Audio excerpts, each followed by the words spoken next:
And we do not have Bart today, so this will be our full contingent. Yep. Oh, We're going, oh, it's live already. We're live. Great. and Dr. All Hull right. should be jumping in any second. I talked to her about an hour ago, so she should be jumping on. So, Well, Nope. Good evening and welcome to the December meeting of the Social and Economic Justice Commission of the City of Albany. We're delighted you're here and delighted to welcome you to these proceedings. This is the last meeting of the 2020 year, though we will talk about the 2021 schedule as we get toward the end of the meeting. Before we begin, we should take a moment to acknowledge the land on which we're gathered. For thousands of years, this land has been Huichin and surrounding areas, including ancestral and unceded land of the Chochenyo, Ohlone, and Bay Miwok, recognized in the Verona Band of Alameda County, some of whose descendants now include members of the Muwekma Ohlone tribe, and that we are meeting across the street from the Sogorea-Te Land Trust established by Chochenyo and Karkan Ohlone peoples.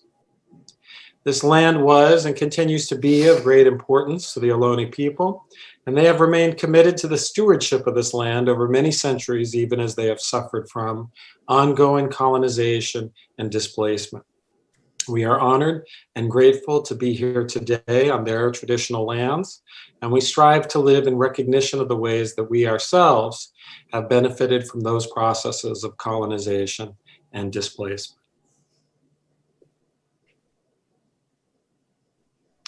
I appreciate your time, and let's move now to agenda item 1, which is our roll call. Shall I do it, or do you want to do it? I'll do that for you. Great. Chair. Commissioner Gary. Present. Commissioner Kerr. Present. Commissioner Marks. She's indicating present.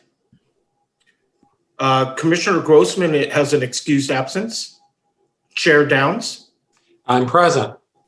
All right, so we have a quorum in our meeting. Thank you, Sid, as always, for your work in facilitating the commission.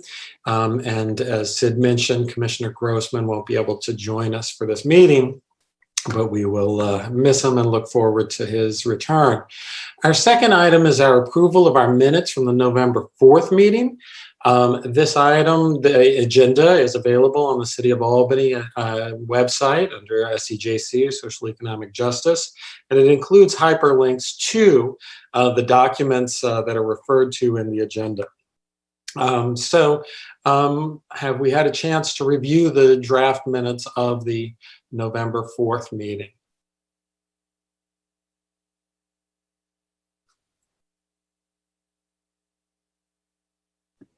I move to accept. We have a motion to accept. Do we have a second? I second. Second. Any discussion? Okay, seeing none, we'll go ahead and vote on the acceptance approval of the minutes. Commissioner Kerr? Yes, sir. I see a thumbs up yes. Commissioner Gary? Yes. Commissioner Marks? See a thumbs up, and I vote yes. So that are approved by 4-0 with 1 abstention. The next part of our meeting, of our agenda, is number 3. This is public comment. Public comment is for persons desiring to address the commission on an item not on the agenda. And if generally the commission cannot take up items not on the agenda, but can consider comments potentially for inclusion on future agenda or referral to staff. We'll also have public comment on the agenda items. So if you have comment on those, we welcome it, but at that time of the meeting. So press the hands up symbol on your device. I already see 2 and would ask you not to wait to the end because we can get a kind of start-stop motion, but instead to enter the queue, and I'll call on you in which it appears to me that you've entered it. So the first person that I see is Jeremiah Penguelo. You'll have 3 minutes, and I think the city clerk is bringing you in. Hi, good evening. Thank you very much. I just want to thank you, Chair Downs, for all the volunteer work you do for the community. And everybody else up there, Margie, I know you help with the Albany laundry program, and everybody loves your sandwiches and your baked goods.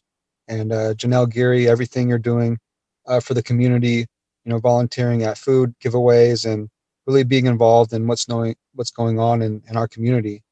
And I just want to appreciate everybody. And I just want to, ask you guys if the last time you were all able to take a shower, maybe some of you took a shower today. Maybe some of you took a shower yesterday. But out here, the homeless people on the streets, it's very difficult for them to take a shower, maybe once a week. And then the shower program may or may not show up. And so those people don't get to take a shower for 2 weeks.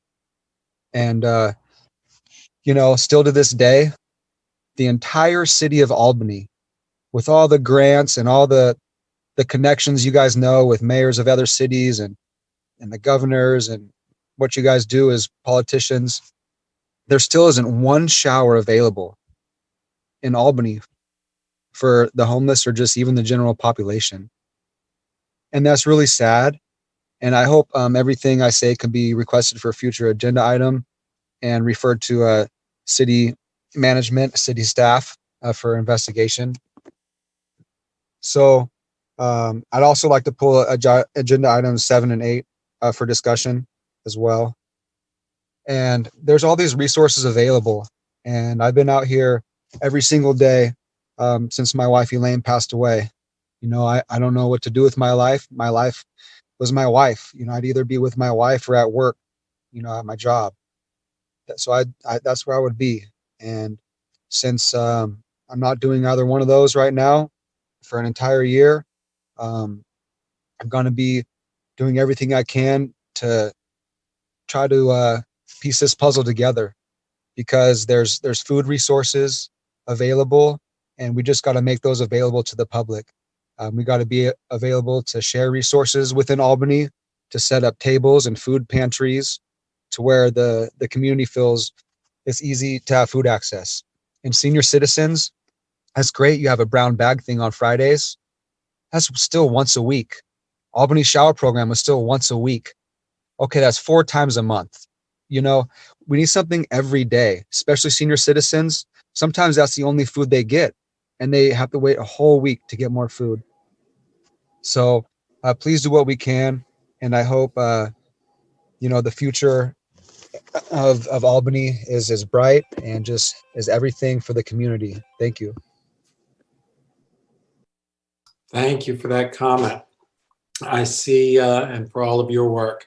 I see Brian Beal coming in, and if anyone else would like to speak, please raise your hand now. So Brian, they're waving you in, and now I see another person after you. So you're on. Hi, everybody. I'm Brian Beal. I wanted to talk about the election that just happened. If you didn't see my post, the various Facebook groups, the county is saying that these are the final results. I want to congratulate your member, Janelle Geary. I think that Janelle resonates with all the issues that are really the top issues for Albany. That she was able to focus on those issues. She's got a lot of energy. I'm really looking forward to seeing what's going to happen, which means, unfortunately, you're going to be losing her from the SCJC.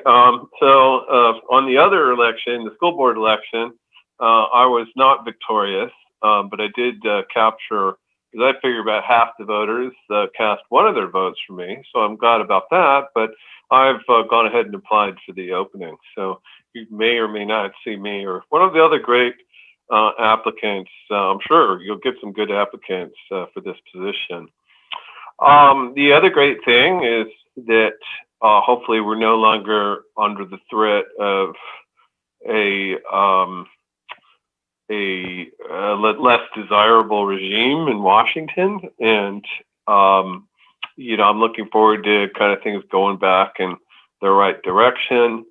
I'm also, getting engaged in some cross the aisle discussions and trying to, for those of you who didn't know about it, the meeting last night about Not in Our Town, I'd highly recommend anyone who doesn't know about that to connect with us. but there's some good things that are happening, going forward into 2021, and so I'm looking forward to seeing what's going to happen with this body. So thank you very much. I'll give up my last minute. Thank you so much for that comment. I see one more hand up, and the city clerk will wave in David Danby, or perhaps Julie, and you're on. Yep, you got it right. Good guess. I wanted to thank everyone and SEJC that's been working so hard this year. I agree with Jeremiah. You've done a great job, and also congratulate Janelle. But mainly I wanted to, and I appreciate Jeremiah's comments also about people needing to shower and have food.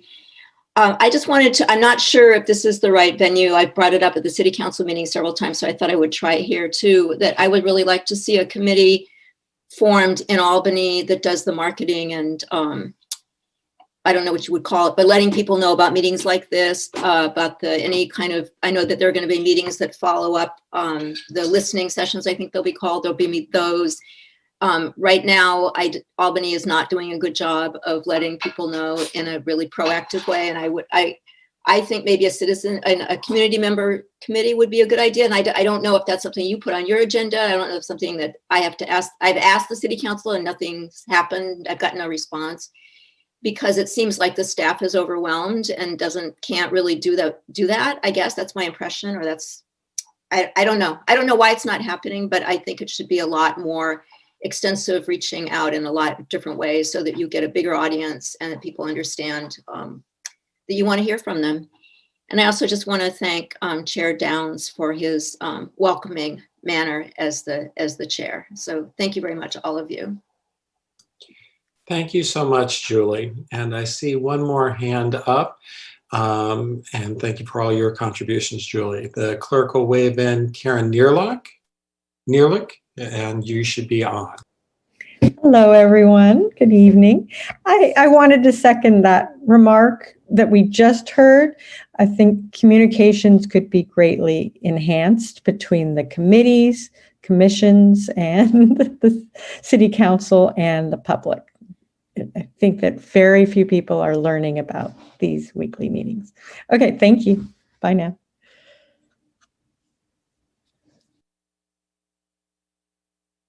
Thank you so much for those comments. We now conclude the public comment section and we move on to number 4, which is staff and commissioner announcements. Why don't we do staff first and then we'll take commissioner announcements. So we're on number 4 announcements. Sid or Isabel, do we have staff? I do. Thank you very much, Chair Downs. I just wanted to give an update on the FAQs on the city website. We have not received any new questions nor answers to previously asked questions on the social equity and inclusion page. However, the policies, training procedures, and FAQs on the police department website was updated on October the 28th. I'd also like to give an update on how the city continues to help those in need during the COVID-19 pandemic. Since the beginning of the shelter-in-place order back in March, the city set up an information line to guide those in need of essential services and resources. Staff answers that information line on Monday through Friday from 8:30 to 3 and is actively responsive to all voicemails that are left after those times of operation. Since that time, we've conducted over 9,000 telephone and in-person engagements. The Recreation Department and Community Services staff continues to provide meals, groceries, and essential supplies to individuals that are sheltering in place. Staff has delivered over 11,000 meals, over 550 bags of groceries, and 228 essential supplies. Recently, starting in July, staff initiated a shopping trip program. Individuals in need of groceries and supplies turn in a shopping list to us, and their requested items are delivered directly to their homes. As of today, staff has conducted 64 of those shopping trips. And that's what I have. Thank you. Thanks so much, Sid. I think you are also going to let us know if there is any update on the mental health situation with the county that we've been hearing about. Yeah, we haven't had any updates from the county as of today. Great. I appreciate all your updates, and we appreciate problem. all the work of staff under extremely challenging conditions for themselves as well as for the people of the area. That they've done 9,000 is a staggering number.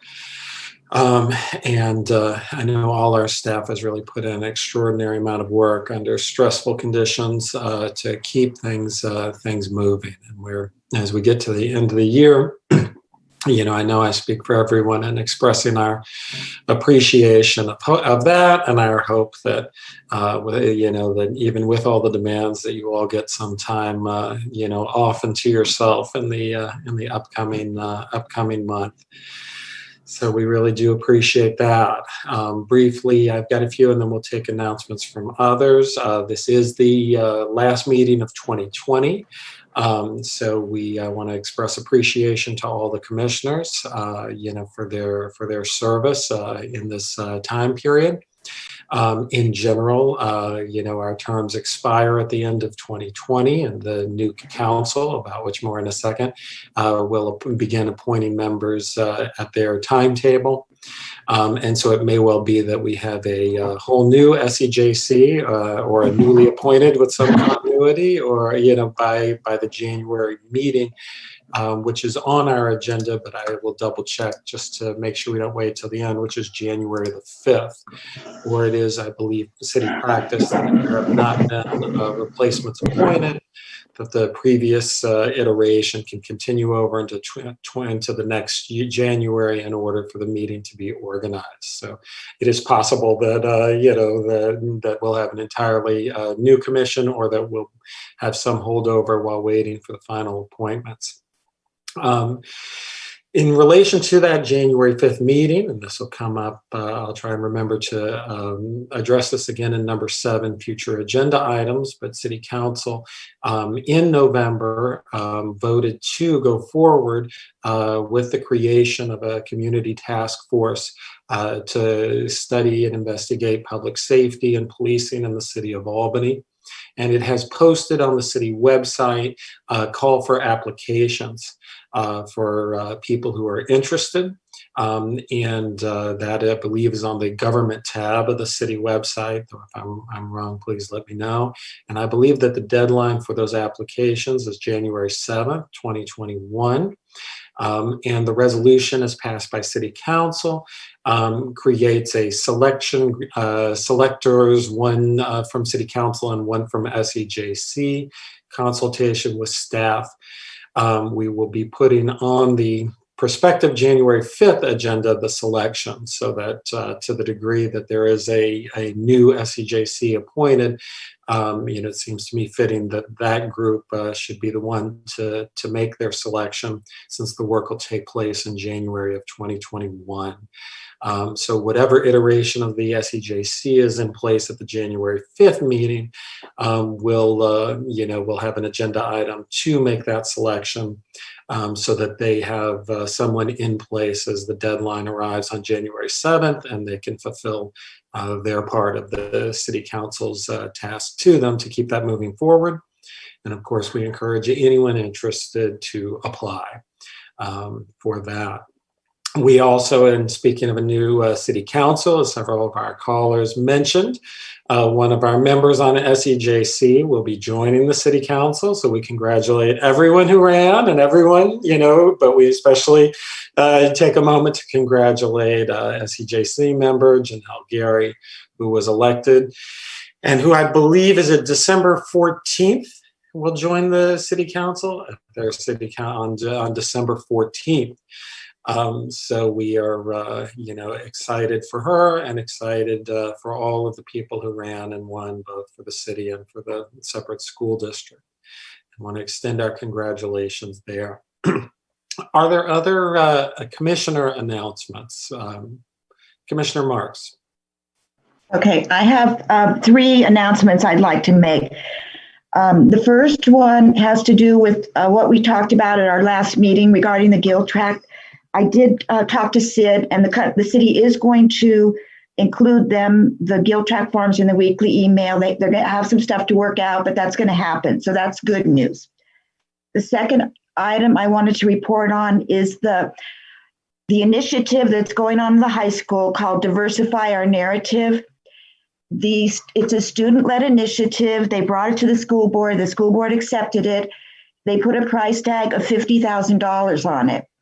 So far, they've raised just $4,000. They need to raise a lot more money.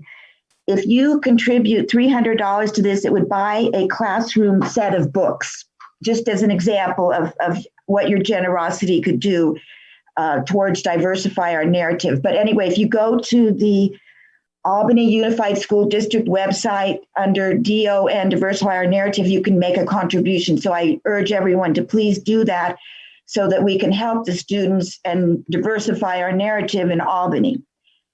The last issue I want to talk about is, and please give me some leeway here, it's about myself. This is probably my last meeting. I've been on this commission for 14 years. I want to thank Robert Lieber and I want to thank Peter Moss, who are the 2 council members who had faith in me and appointed me. Maybe they were sorry later, but thank you for doing it. I want to talk about the things that were important to me that I worked on during this time. The living wage, which I'm glad to see Member Kerr is reviving. No smoking on Solano Avenue, the rent review, and the soda tax were some of the major things that I worked on during this time. I am not reapplying. The reason I'm not reapplying is I'm an old white woman. And I know for a fact there are young, diverse people in Albany that want to be on this commission. And I want to make room for you. And I'm telling you now, please apply immediately for these commissions because we need people like you. I'm going to be calling in, probably Jeremiah and I'll be hanging out together on Solano, calling into the commission. But anyway, just thank you, everyone. And I've appreciated my time, but it's time for me to go and let a young, diverse person come on the commission. So thank everybody. Well, Commissioner Marks, I know I speak for all of us. 14 years, I knew it was a long time, but that's remarkable. You might have the consecutive game streak, the Lou Gehrig of the SEJC, but it's really wonderful and really you're a model for us all. And you're right also, I mentioned the task force applications, but you're right, the commission applications continue to take place and that anybody interested can see how to apply for commissions on the city website. So I also appreciate you encouraging. Every commission has openings right now. So anything you're interested in, people should apply for. But thank you for all of your work, Margie. That's an amazing record. Other commissioner announcements. Commissioner Kerr. Well, I just want to thank Margie from the bottom of my heart for all the work that she's done and for the inspiration that she's provided with me to continue to work on this commission. And I wanted to provide the commission with a brief update that the City Council has promised some sort of update on the living wage ordinance sometime in the first quarter of 2021. And so I'm hoping that we can look at that and come back as a commission and really consider whether or not we need to make some recommendations to council about how the current living wage can be fully enacted and how it might also be enhanced and improved for the city of Albany. So there's that. And then the second thing that I want to remind all of us of is that we are headed into some very difficult times. With the COVID, wear your mask, respect the restrictions, and really just acknowledge the fact that this is something that threatens all of us and threatens some of us more than others. And finally, I really want to acknowledge the people who are attending tonight. There are currently 11 participants in the meeting, and they are most welcome, and your comments are very instructive to us as a commission and very instructive to us as a community. And stay with us because we need your voices. That's all. Thanks. Thank you so much, Commissioner Kerr. And Commissioner Gary, you have announcements? I do. First of all, I want to thank Margie again for all of her hard work. I know we haven't known each other very long, but your passion to serve the community is 100. So I appreciate the hard work you do. I wanted to talk a little bit about the food distribution at the village. I attended that distribution a couple of times with Jeremiah, and just to see the lines, just to see, women and children, and it was cold, kids don't have socks on, or warm coats. And so I really would advocate that our community really step up and help these students. They're on very low income, and I understand the city, Sid provided an excellent update on what the city does, but let's not forget about them. They're working hard to get their education as well, but there are also some food insecurities. Like Judy said, that, we're coming into some tough times right now. As I walk down Solano, seeing people sleep in their cars, having, curtains up or sheet up over their windshield while they're sleeping in their cars on Solano and by the library. It's not fun. I mean, a year ago, I experienced the same thing. I slept in my car because I didn't have a place to stay. And so it's cold. You get scared, especially when you don't know, if you're in a safe place or where food is. So I just would encourage the community, the city, that we step up, because we really need these resources to people that are suffering right now at no fault of their own, So we have to be considerate. We have to also remember them and try to do what we can to make sure they understand that these resources are out there. There are some people that say they don't know about, the grocery program that you guys have. And so I think communication is going to really be key these next couple of months if we have to go down to another shutdown. So I just would encourage the participants that are on this line, along as my fellow commission members, that please let your voice be heard, continue to champion for resources, and make sure we take care of our community as a whole. I want to thank Commissioner Kerr for just being a strong advocate and just not backing down. I appreciate her support in my campaign and on this commission, as well as Chair Downs supporting this movement here, that we're trying to change the narrative in our city to be better than we were a year ago or 3 months ago. So I'm just excited for the next chapter in the city of Albany, and I look forward to working with the city as well. Thank you. Thank you so much. I think that concludes our announcements. So we've finished number 4, announcements, if you're following on the agenda, and we're now on number 5, presentations. I'm not aware of any presentations. No. Okay, so number 5 is always held as a spot in case there are any, but we do not have any outside presentations today. So now we enter the main agenda item for this meeting, which is 6 and 6-1, which is the Equity Impact Plan Interim Report.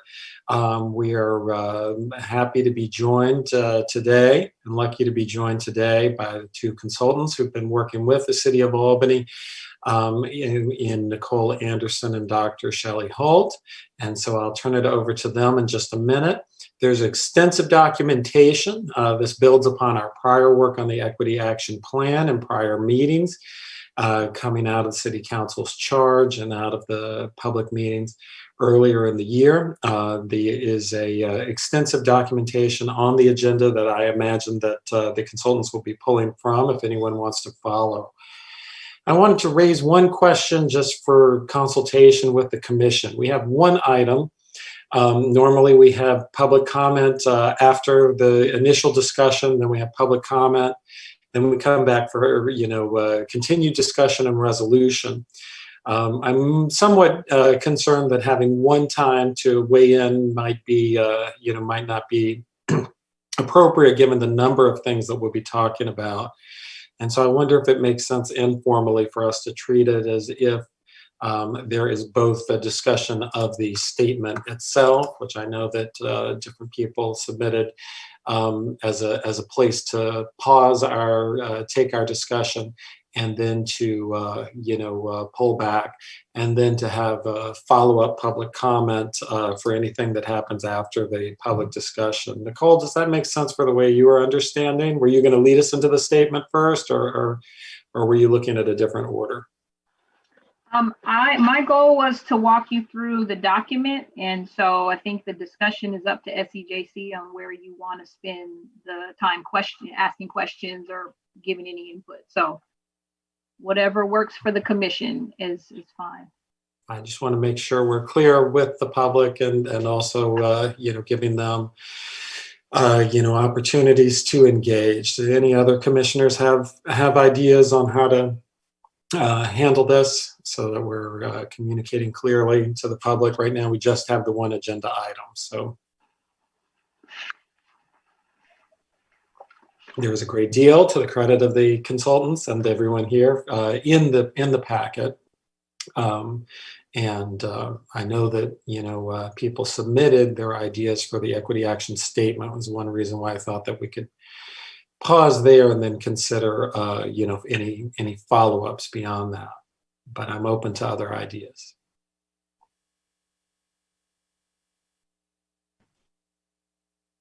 Any thoughts?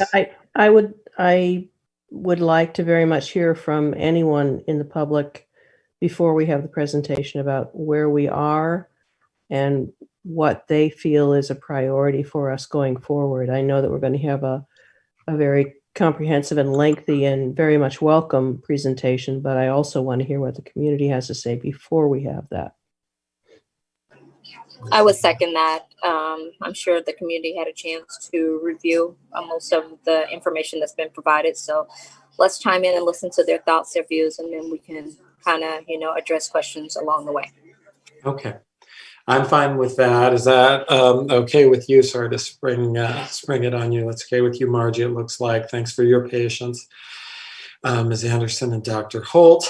So I think our proposal is that public who want to be heard on the overall content of the process and what goes into a racial equity plan, as has been discussed previously, and as is the link here, to be heard. I know there is a preference, which I understand, to hear some, in general, I've heard from members of the public who express a preference to hear from the commission before public comments, but maybe we can, so that they can, know what they're responding to. But maybe if we both take general comments now, and then if you all can prompt me to have another prompt, as we move into, following the consultant discussion in our initial round, if we have additional comments then, so that people can, I do think it is reasonable for the public to be able to respond to things that we've said in our initial round of comments.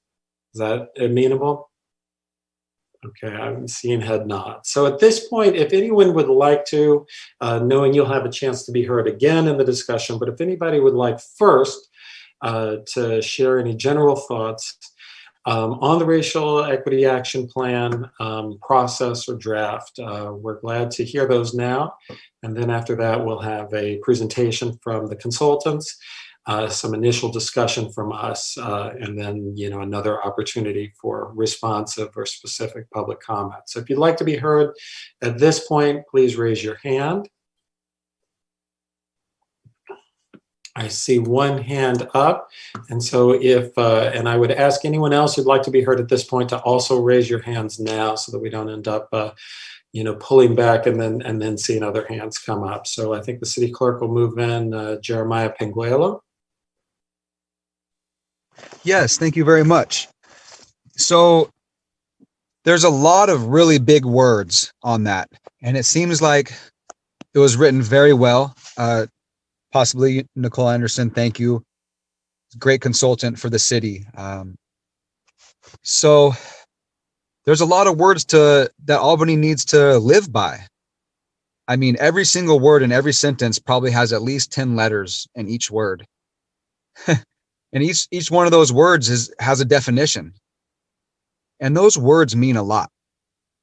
So if that's our plan, we've got to live up to every single one of those words. So it's kind of too much just to even generalize and talk about. You know, and one thing I didn't notice on there that could be, or anything that you guys didn't mention, the announcements tonight or no presentation. But I don't know if you knew, there's this Albany Stands United Against Hate, big movement happening starting yesterday till December 6th, I believe. And, you know, there's people on this committee, at least I know one person on this commission that was there last night listening on this meeting. And if Albany Stands United Against Hate, that should be part of a program that should be included in this equity and equality situation. So we should use that as a tool. And I don't know if anybody on this committee or the public can join in, but it Stands United Against Hate. And that's everything we're working on. And that's a national thing. So it's not just in our city, which it's national. It's all over the country. But we as a community right now is what we're doing with this whole master plan we're talking about right now, is the localized hate in our community. And that's what we need to focus on. It's too big nationally, but right now, this is a time to really get down and know exactly the hate going on in Albany. And I feel a lot of it's not just racial, even though that's a lot going on. But I feel a lot of hate against homeless people, and people just kind of forget. So if we could all stand united against hating on homeless people, and stand united on hating on living in an RV, because that is affordable housing and people are doing the best they can. And when I lived in my RV, you know, as soon as I parked it in front of the city hall, in front of the police station, I had those Stand United Against Hate posters in my window. And the city, what does the city do? They want to create a municipal code saying no RVs allowed in the city limits. That's just sad. So quit the hating, quit making up laws on homeless people and different ways of life, because we need equality for all. And that's what we're working on. Thank you. Thank you, Jeremiah. I see 2 more hands up. The clerk will, or 3 more now. The clerk will move in. Corey Dosty. Hi, y'all. Core Dusty, they, them, non-binary, not a woman, not a man. Feel like I need to do that disclaimer because of my voice every time I speak. Hi, I am a little bit out of it this week, but I mostly want to say really thank you for all these links inside the draft, the interim report. That's super helpful, and I'm really happy to get like the Google Drive folder of resources. That looks great. I did, I had like 2 points about the acknowledgements. 1 point, 1 question. I would, there were, I don't know. It might be my personal perspective, but the police murder of Stephen Taylor in San Leandro in the Walmart during a mental health crisis feels like a large local event that could be named. There are obviously many more, including, I know there was a CHP shooting and murder of another Black man maybe 2 months ago in, I think, Oakland. So there are lots of folks, but Stephen Taylor came up in city council recently and they didn't know his name. So I would put forward the possibility of naming him specifically. And then I feel weird about calling out faith-based community here because I'm not sure, I haven't seen how they're involved. I know that I've seen in mostly the council, but also I think in SEJC that we like throw them out as a class of stakeholders and folks who want to get involved. And as a atheist humanist activist who was raised fundamentalist evangelical Christian and experienced a lot of trauma from that, but went through like exploring the Unitarian Universalist Church and exploring the Jewish path, and has a lot of feelings about different kinds of faith-based communities and what it means to be a belief-based but not faith-based community within the humanists and secular folks, and how difficult it is for us within Christian supremacy we have a handful of out atheists in the Senate and so forth. And so I'm curious if you could talk a little about that, or I don't have a good answer for that, but it's something that has been louder for me, especially with Christmas. So thank you. Thank you so much for those comments. City Clerk will now move in David Danby, possibly Julie. I should just get on my own computer and have to keep guessing.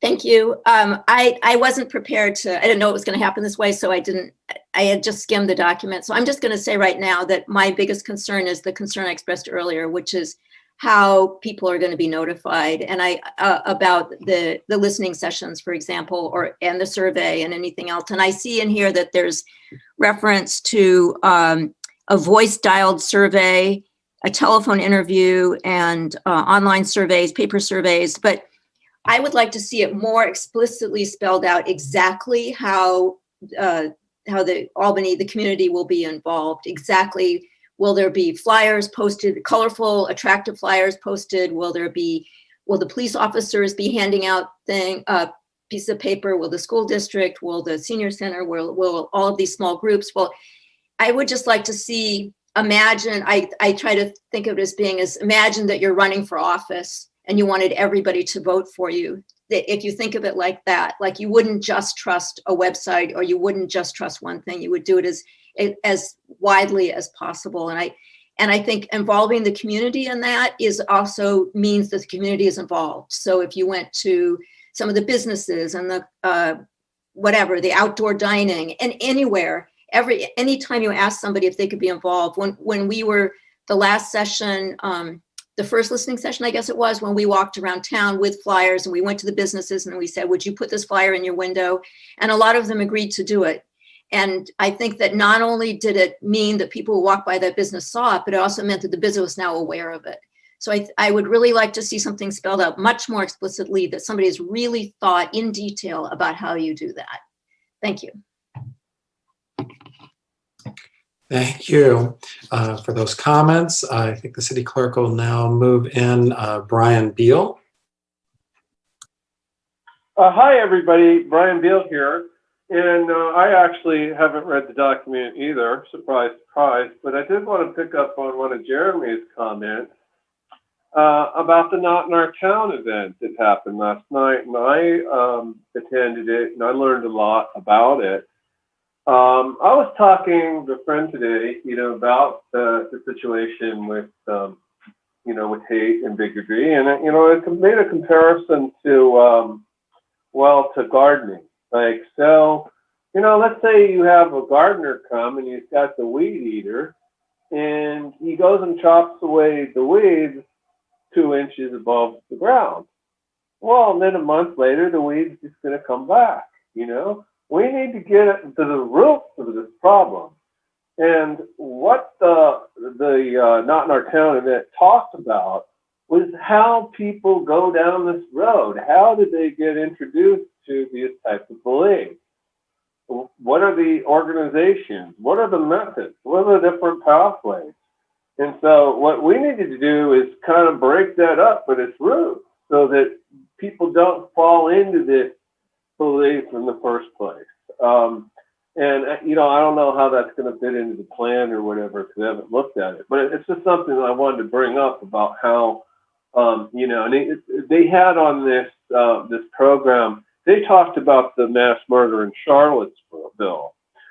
And they had an individual, I guess he was part of the hate group, or I don't know, he knew the guy before, but he talked about how, he fell into it. And he talked about interventions that we can have.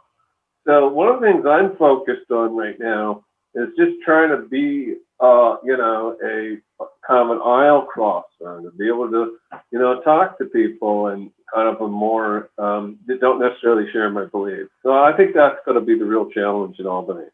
That we have to get away from, the us versus them mentality and thinking just in terms of us and what can we, how can we establish common ground with people? How can we find a place of agreement to start the conversation? And so that's, I think, really the core of this. Is we've got to get to the core. And in the school system is obviously because that's where it starts. That's where it starts. And I remember when I was in, grade school, I was brought up by my parents to be, fair to women and minorities.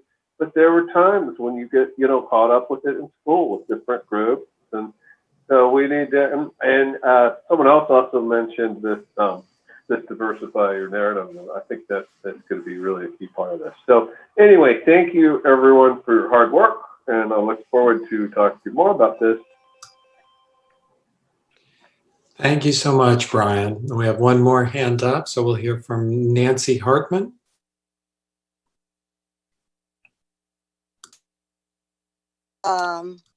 I'd like to thank everyone for doing this.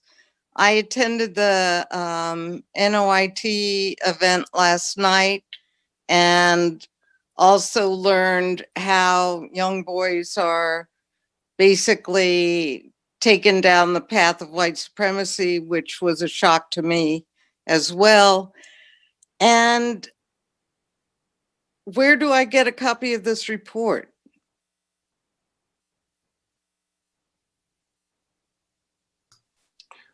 I'm not sure if you mean the agenda, it's on the city webpage, but I'm not sure if that's the report you're referring to. When you're referring to an interim report. So on the agenda on the city website, there are hyperlinks, and you can see there under 6-1 a hyperlink. If you click on that, it says Albany Equity Interim Report. It will open the interim report. Perfect. Thank you so much. Thank you so much. Okay, so that concludes this round of public comment. We'll now turn to our consultants, and we will hear from Ms. Nicole Anderson and Dr. Shelley Holt, which we're looking forward to and appreciate all of their work over the course of this year. Then we'll have preliminary discussion by the commissioners, and then we'll go back one more time for public comment before any concluding discussion by the commissioners, just to try and we're on 6-1. So Ms. Anderson and Dr. Holt, take it away. Thank you for your patience and for all your work. Of course. Thank you for having us. Good to see everybody and glad you got a few days off last week to rejuvenate and hopefully have some reflective time to support your personal and professional journeys in this work. We recognize that racial equity work is not easy. It's messy. It's full of challenges, and sometimes as what we call racial equity warriors and warriorettes, that we need some time to just disconnect sometimes and rest. And self-care is a strategy for this type of work. So I'm thankful for that, but also am really grateful to see you all again. It's been a moment. And what we want to do tonight is again acknowledge all of the community members who have joined us not only tonight, but maybe watching as well the live recording, and just want to give credence to the fact that we are very honored to share the space with you to even support this work. This is not easy work, and we have lots of clients who are trying to engage in racial equity work, and it is a long process. It's a journey. It takes years. It's a systems approach, and so we just want to acknowledge that, knowing that this is your last, as a commission, your last official SCJC meeting for this particular year, and knowing that there will be several new people coming on. But just want to acknowledge the hard work you've done in a short period of time to even create a framework to even begin with, to create a conversation, to create a focus, to even start the work. And so I want to respond to several of the questions and comments that came up during public comment about the document, but just want to give acknowledgement to the process, and that this process is, it requires a lot of people. There's lots of moving parts. There's the staff, there's SEJC, there's the community members, there's the partners. There's so many people who have to be a part of this that in itself takes time to really create a solid plan moving forward. And keeping in mind that the document that we're going to go through is literally the beginning stages of creating a blueprint, a plan for where you want to go in 10 years from now, right? Because we don't want this to just be check the box. We did this in 2020, and then 2 years later, it just disappears, right?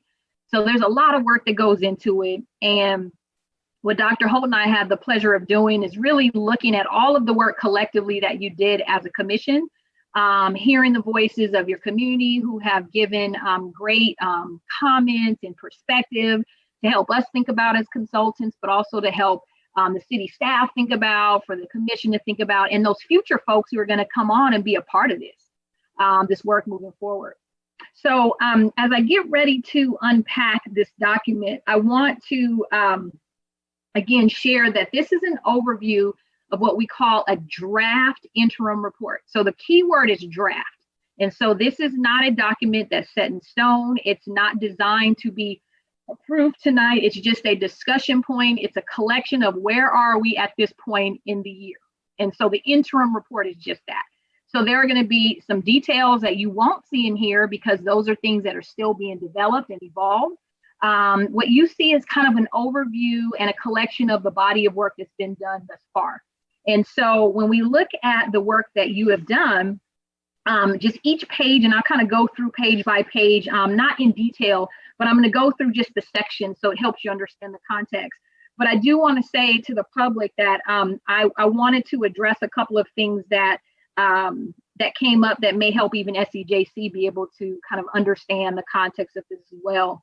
Is everything that was shared today in public comment is absolutely very spot on. I was excited to hear, and all of those things that were said around, like Jeremiah, appreciate the piece about there's lots of big words in here. There's lots of terminology to digest, and there's a need to define what these things mean, but also there's a need to really take those words and live by them, right? And so that requires time. And part of this work was just to even have context and define what racial equity is. And that is an ongoing process. And all of the work that is in this will require additional work to even define what these words mean in this document. And what does this look like in action? So that's a very legit comment that was made, and I appreciate it. The other piece about the acknowledgements, there are so many people that are not acknowledged in not only this document, but just in the work in itself. And so that section is actually designed to create a space for the community to really share who are these folks who need to be acknowledged? Who are the groups of people historically, currently, and even futuristically, who needs to be acknowledged in this work? So this document has a space just for that. And of course, there's so many names that are not listed. There's so many people who are not acknowledged, which is part of the work that SEJC will get to unpack as well. And it's not to disrespect anyone. It's not to say that we forgot anyone. It's to say that this is the nature of the work, is we're going to have to learn how to acknowledge. We're going to have to learn how to recognize people who have been invisible, people who aren't always acknowledged, but should be on an ongoing basis at all of our meetings, right? And so that's what that section is for. And so thank you again, Corey, for sharing that around acknowledgements. Also, the piece around aligning this work and really acknowledging some of the other movements. So the Not in Our Town event, the advocacy for homeless, United Against Hate, like there are so many what I call movements that are existing simultaneously at this time. And so I think it's helpful that we find ways to even know about events that are happening and make sure that there is a place to collectively acknowledge those so people are aware and also see how this work aligns. They're not separate movements. They all should really be working together like a locking of arms because it all relates. So I want to acknowledge that as one of the things that probably will need to be considered moving forward. I appreciate Julie always bringing up the piece about explicitly, coming up with how we're going to communicate. So I think that is part of the work. And I will say that it's hard to communicate things that we're still unpacking and becoming aware of ourselves. But I think that in the plan that will actually be evolved is how do we outreach better? How do we communicate? But also, what are we communicating? So sometimes there's one step that has to happen before the other. And so that's where sometimes it becomes difficult. So I appreciate that and know that that is part of the ongoing work is communication about racial equity and including outreach to those who maybe don't have a voice in this work as well. And then lastly, I want to acknowledge Brian's comment about addressing the root cause. Brian, you hit it spot on. That is the work of SCJC moving forward.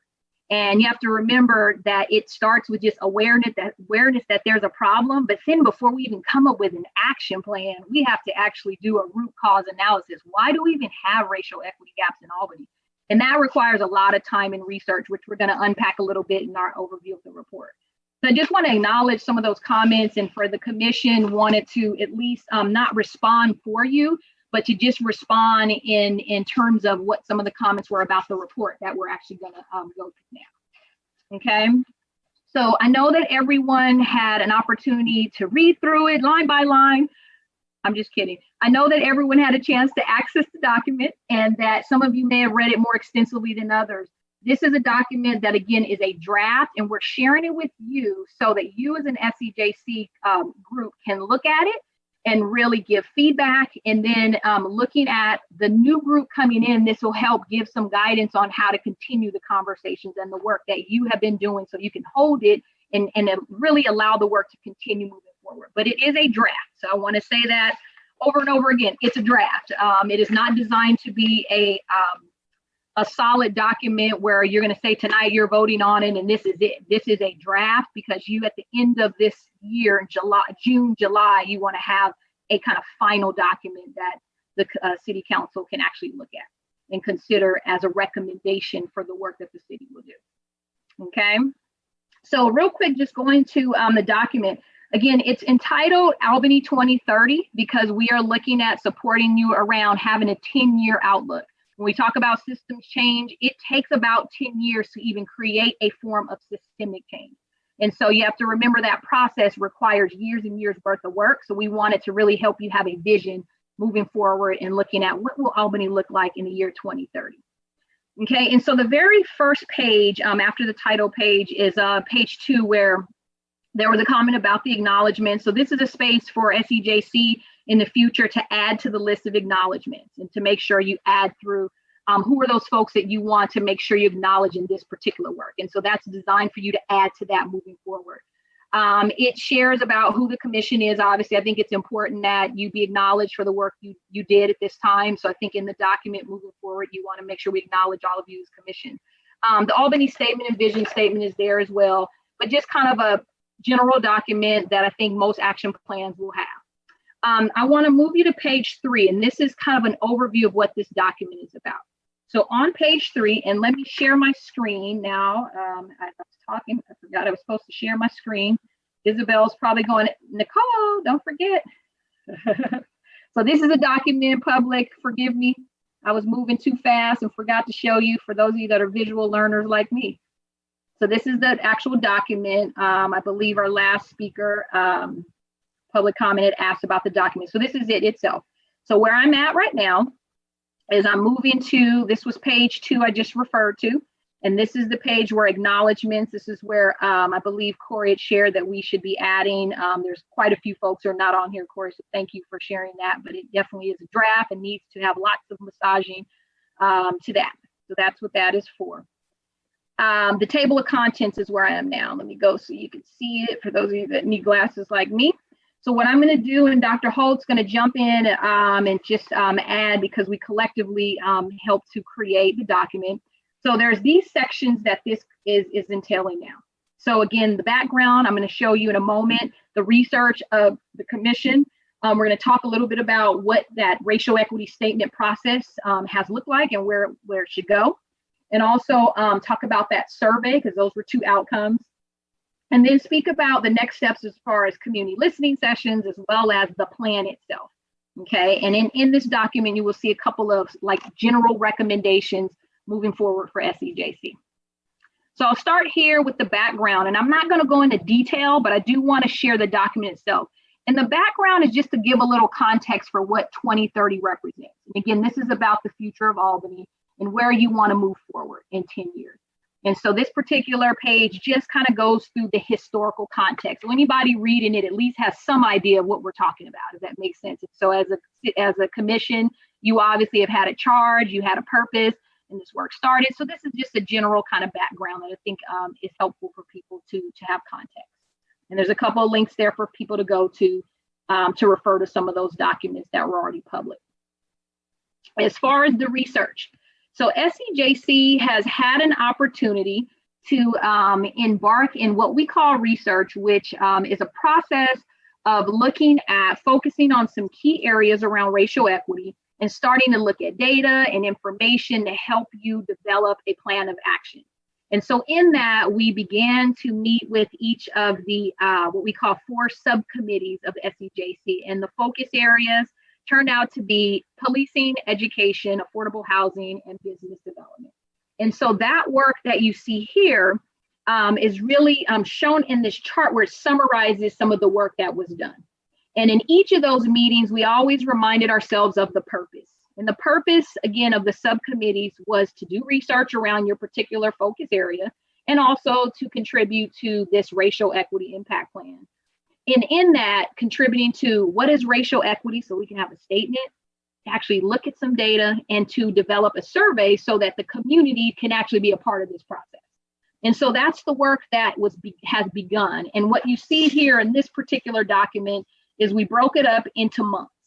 Okay, so every month that you had an opportunity to work together, we summarize what that looks like in terms of some of the progressions you made, some of the accomplishments, but no, there's so much more to be done, but want you to just kind of see the highlights of the work that has been done thus far. So the hyperlinks actually take you to the Google folder links.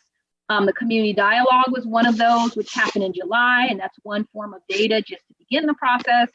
But as you look through each of these next 3 pages, this is all just a summary of the work for each of your subcommittees, okay, with the names listed and your meeting notes, a summary of those notes. For education, for example, your listening session summary of your notes. So just kind of going to those spaces and those documents that will help the next SCJC subcommittee continue to continue to take that work where you left off. So I think that was really, this will be helpful for each of the subcommittees moving forward. What you'll see here, let's get right to this one. What you'll see here is also starting with the racial equity statement. So part of the purpose of the statement was to provide a space for the city of Albany to have common language around what does racial equity mean.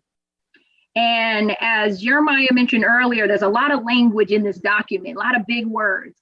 And even though racial equity is a word that has been loosely used, right, a lot after Mr. George Floyd was murdered, the reality is that many still don't understand what racial equity means. And part of that journey is to establish what does it mean when we say that. So we in Albany, when we say racial equity, we have a common lens for examining policies and practices that have disadvantaged groups of people based on race. And that process in itself takes a long time because the concept of race itself is one that we've been conditioned not to talk about for hundreds of years.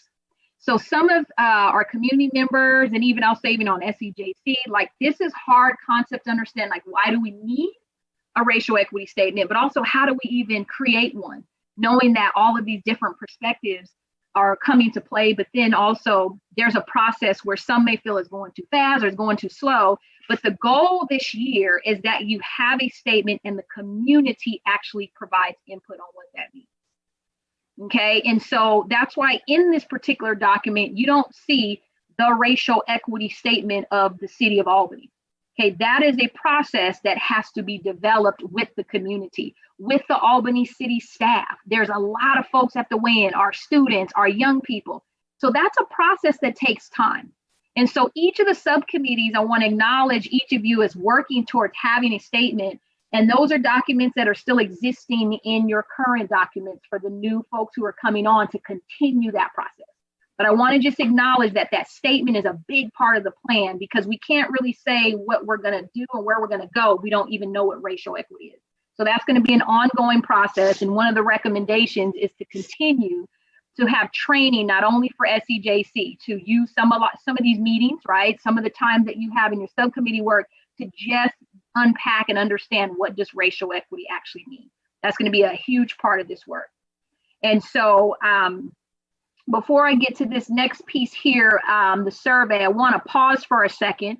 And I want to see Dr. Holt, if you want to jump in and contribute any thoughts before I get to the next section about the survey. So anything about the SEJC research, as well as the racial equity statement that you'd like to add if I've forgotten anything.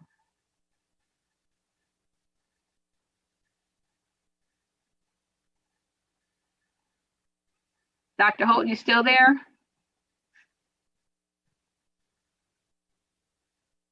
Not sure if I lost her. All right, I just want to pause and make sure I didn't forget anything. Okay. All right. All right, so I'm going to keep moving. So the racial equity and social justice survey. So part of what, we've heard the community say quite a bit is, how do we get the input of the community? Which is a big piece of this work. And I want to remind the community, SEJC represents pieces of the community, but it's not the entire community. So we all recognize that. And there is a need to have the community give input. One way to do that is through a survey. And the goal is that there be a survey that's established that includes these focus areas, right?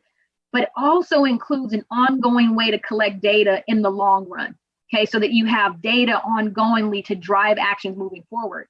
But it takes time and energy to be able to create those surveys. And this is one of the steps that SEJC has begun.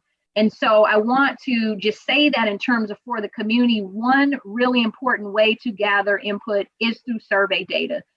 It is not the only way though. And so I do want to say that, but it is an important way that can be done ongoingly, so that you can imagine that would be sitting on a website. It would be something that's ongoing on paper that people can constantly give feedback on, and that there's data we always can depend on based on specific questions that ask about the context of racial equity. So I just want to share that that is the purpose of the survey, but there are multiple ways that the community members can participate in input, and it's needed actually to do this particular work. So the commission has been working on kind of moving forward and what kind of questions do we want to ask? What are some of the ways that we can collect data that is going to really inform our work? So there is a hyperlink there as well in terms of status of the current survey questions that have been developed so far. But again, that is in draft format, and it is something that is being moved forward. But we do encourage, again, as one of the recommendations, to continue to develop that survey with the input of your stakeholders, so that we are asking the questions that are going to give us the best results in terms of data to inform our work. We do recognize that there are other ways to collect data, and we know that COVID-19 has impacted some of that. So I do want to say that to the community, that this work gets a little bit harder when you can't have people connections, when you can't interview folks, when you can't visit places. Collecting data requires observations. It requires so much more than just us being virtual, which I know is not accessible for everyone. So we recognize there's some things that have to be considered moving forward. Okay, almost done. So community listening sessions, we had an opportunity to begin that process. And of course, we look forward to continuing to do more listening sessions. We believe that this is a process that every community, every institution should always have embedded, is to hear the voices of those who you represent, who you serve. So we do encourage continued listening sessions to provide dialogue, to hear voices related to the topics at hand. And so we just appreciate the student listening session that the education subcommittee, Bart and Margie, got to participate in. We also did as well. And what a great example of how to collect the voices of our young people, and look forward to continued listening sessions around all of these topics, in particular the focus areas that SEJC is continuing to focus on. So there is a hyperlink to the summary of the student listening session as well. And we do recommend, though, that we work with partners and community organizers, because there are other ways to have community listening sessions, even beyond just SEJC or City Council holding those. There are many organizations who can do the same thing. So in collaboration, you want to make sure that those listening sessions have a unified concept where, for example, are we asking people about what is their definition of racial equity? What a great question to ask. Across the board in any institution, you get some great data around the differences and how to develop that statement just through the listening sessions. Okay, and so Last but not least is the piece around the actual racial equity plan. So again, this interim report is just a piece, a draft and a piece of the racial equity impact plan. For the city council, if you can envision in June-ish, around that summertime space, the city council would like to see what is the plan that you recommend around racial equity. And so that plan, again, is centered around a systemic approach. Dr. Holt and I really, really have emphasized that in this work from start to finish, we recognize that this work has to be done with a systems approach. So while people may be really adamant about, hey, let's change policing practices, let's change policies here, let's move some resources here, the reality is that those are structural changes that should show up in this plan. However, we have to remember that in a systems approach, you have to remember the people in the system. And the people, meaning power dynamics, who has power and who doesn't? How are we inviting people who don't have a voice in this type of work? What are the relationships between all the different entities who have to make those policies and practices happen? So it makes, and let me back up and say one last piece is people's mindsets, the mental models. If we don't address belief systems, and I heard that in the public comment a few times, like people's mindsets, belief systems, I think Brian was speaking about this with examples of even being a student in school, right? Our belief systems, how we were raised, the root cause of a lot of this is because of the mindset.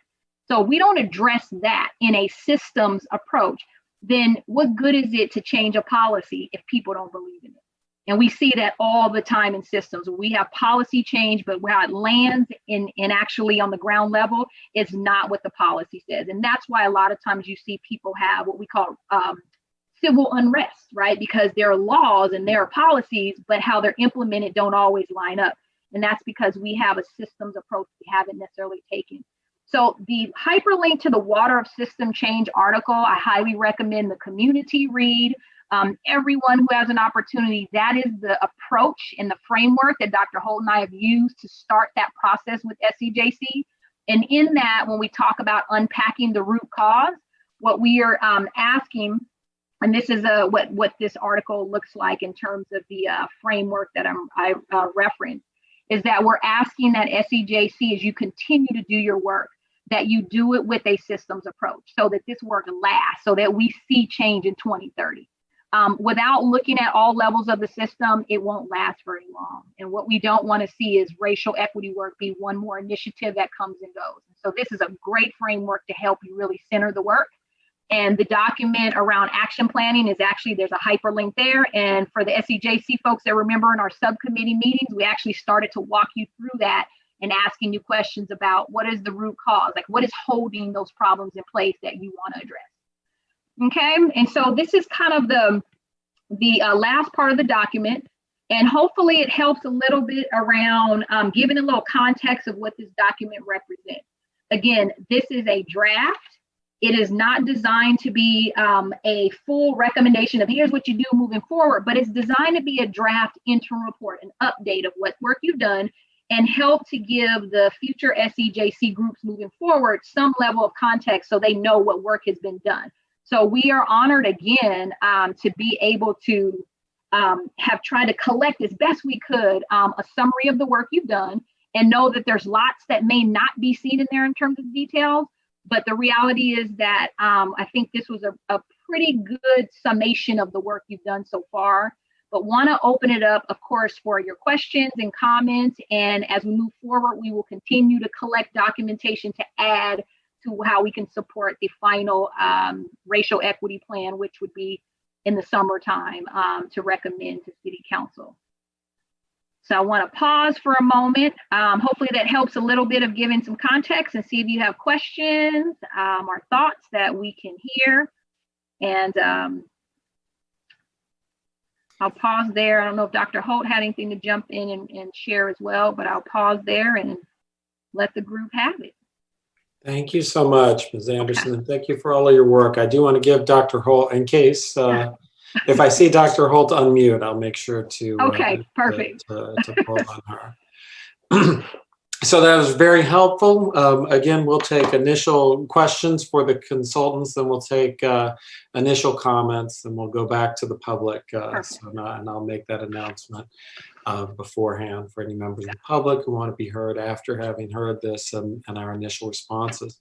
But maybe it makes sense to first begin with questions, since there was a lot of ground covered from the commissioners. So do we have, before we go into our comments, are there any questions the commissioners want to have for either Ms. Anderson or Dr. Holt?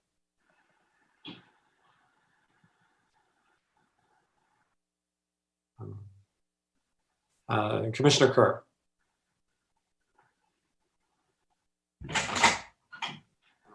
So I have a very specific question, and I apologize if the answer is evident and I just don't know it.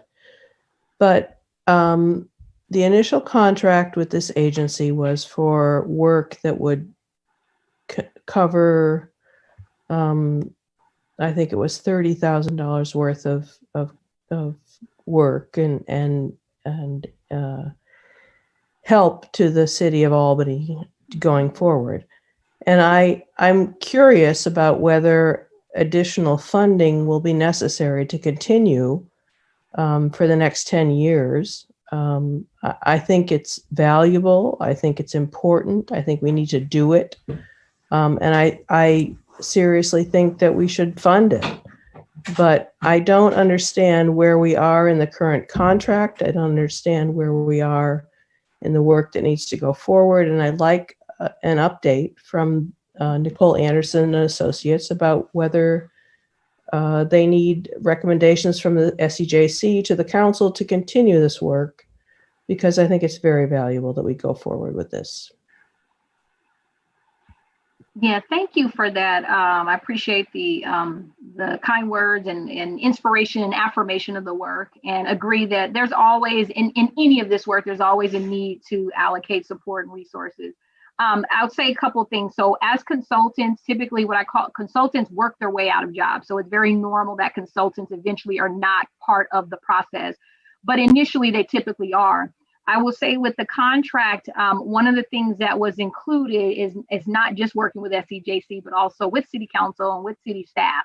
So one of the things that we talked about in our last meeting is also dedicating some time to support city staff and providing a little bit of context around the work, because we know that in this impact plan, you know, there's a who's going to do the work, right? And a lot of it falls on the city staff. So we have allocated some time also to supporting city staff around doing training. But I can say that there are a few days left on the contract, and I say days, meaning if you look at how many hours are in a day, there's about 8 hours a day. And in that work, we actually work with city staff to look at how can we best allocate it. So I can say that we are definitely open to continuing to support, but are in collaboration with city staff and talking about what the future does look like. But I think that that's something that I couldn't answer on our end, except to continue the work that we have for the remaining part of this contract. So hopefully that helps a little bit in terms of context from us on our end. I'm not sure, Isabella, if you wanted to add anything or if I missed anything, but that's kind of the status right now. And we're actually excited to be able to have already done some work with the staff, which I think is helpful too. But Isabel, did you want to add to that if I missed anything? Well, there are recommendations included in the interim report as next steps for each of the sections. So I think that's what Nicole and the consultants have identified as next steps based on the feedback received from the SCJC and the public, and based on their experience. As far as the contract, I mean, there is still funding to continue to work with Nicole and Dr. Holt. And if there is a need for to extend or make an amendment to the contract, that is a city council policy, and that would go to council for approval if needed.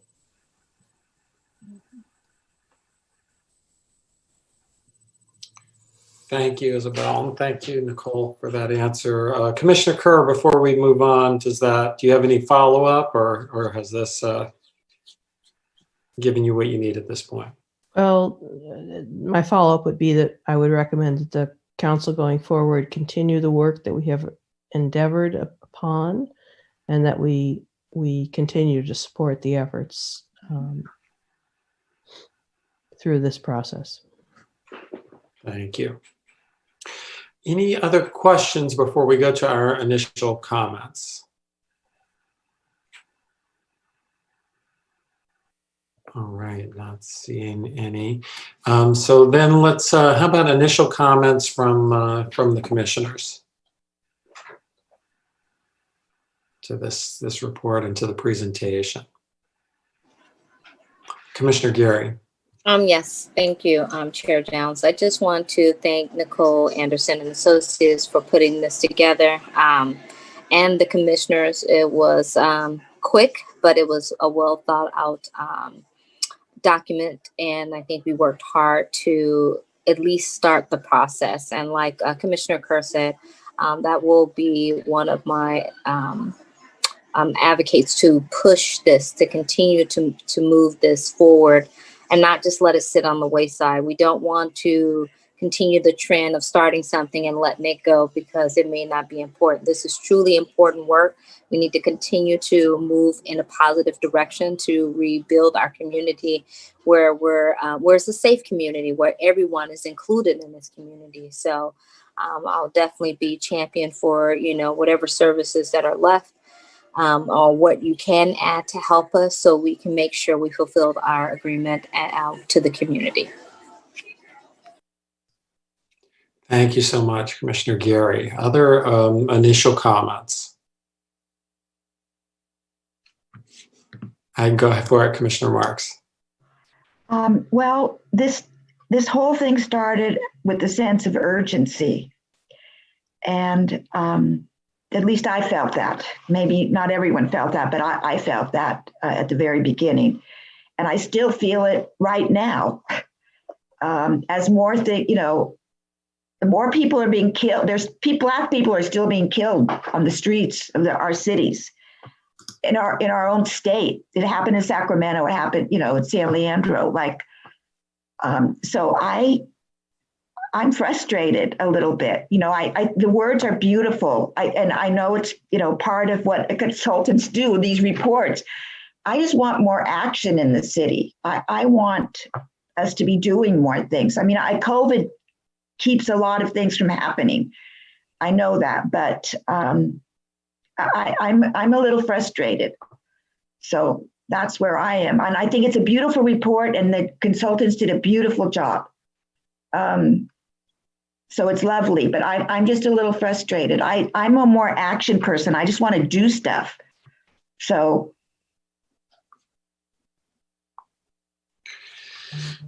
No, I think that's very well taken. I think, it has, been, at one hand, we've been doing a lot. On the other hand, it is, challenging to keep the sense of urgency. Not to keep it, we understand it, but to make sure that we're trying to, the consultants have, reminded us of the need to work thoroughly and carefully, which I think is advice well taken. My own impulses are closer to you of, do stuff. And I understand the utility and validity of that. And also the importance of trying to do this right, especially if it truly is going to be a plan that doesn't get put on a desk somewhere, which I think is all of our fear, but that instead does establish a kind of 10-year plan. Then obviously it makes sense that that's going to be referred to for a long time. It makes sense for it to be done well. Obviously the transition now of December to January and February and a new SEJC is both exciting, and that more people and new people and more people, because there'll be a 7-person SEJC, in 2021, thanks to council's action upon our request, that's all to the good. But it does, create this hope that what we're leaving, if it doesn't fulfill everything we wanted, that it puts them in position to act, with reasonable speed. And so my hope tonight would be If we can't, we're obviously not going to be putting this to bed and finishing it, which, I understand, but that we are doing what we can to help to prepare that transition so that when the next SEJC comes in, that they're really ready to be off and running, and that June date, in the big picture, if we hit that June date and have something really good, then that's a good outcome. But to make sure we're putting them in position to succeed in that framework. So what do you all think? And then we'll, after we get through a first round of questions, then we will, go to public. But what do you all think we need to do tonight or in follow-up communications from subcommittees, because our subcommittees continue to exist until the end of the year, to Ms. Anderson and Dr. Holt to help to empower that next SEJC to really hit the ground running?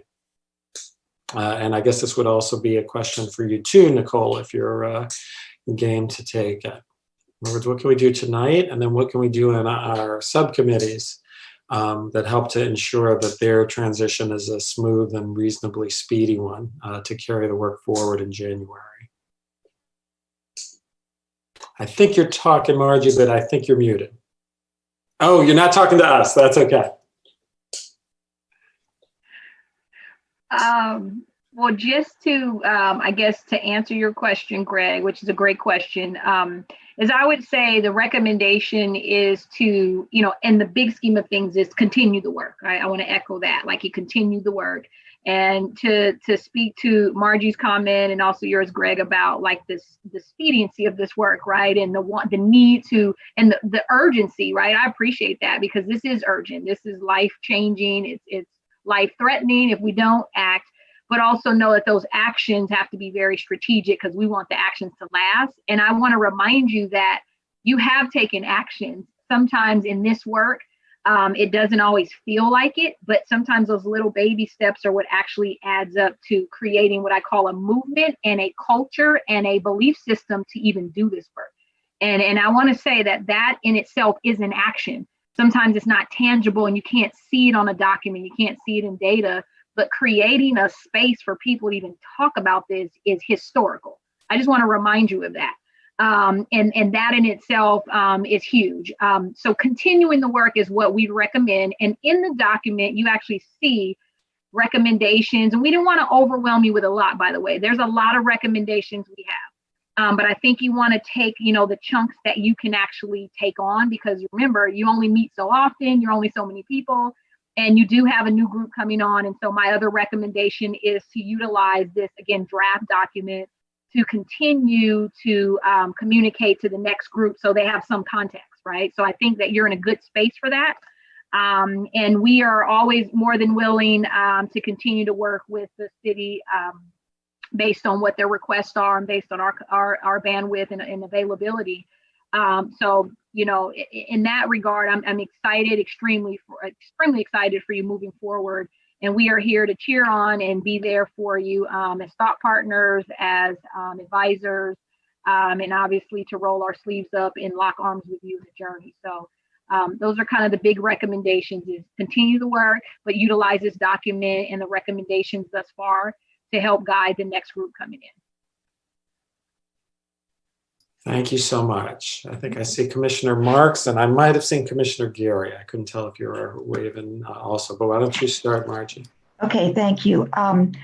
There's two things that I would really like to see happen. When we had the listening meeting with the students, one of the things they said is that, well, we have these meetings and then we never hear anything about them. We don't know what happened. We don't know. So I will take it upon my kids that were on that call that says, okay, this is what we agreed to at the commission. This is what the commission's going to do, and it's going to go forward. But I think we also need to get a statement out to the public that says, the SEJC is working on this report. We're working on a June deadline. There's this police thing going on at the same time. I think we just need to let people know the status, because not many people are listening to these meetings anymore. They have no idea of all the stuff that went on, that was documented in this in this document. So I would like to somehow to put out a status to the city, maybe in the city email, or some other way. But those are the two. I think we need to let people know, okay, today, this is where we're at. This is what the SEJC has done, and this is what we're going to do. Thank you, Margie. And so just to make sure that we're giving enough groundwork, so then when we go to public in a few moments, that the recommendations for next step include the bottom of page 7, as Ms. Anderson has said, and include, community listening sessions. And so we might well want to, reflect on, what we would, if we have any initial comments of what we would like for community listening sessions, include the survey, which I know that people have submitted, through the subcommittees, ideas about the survey.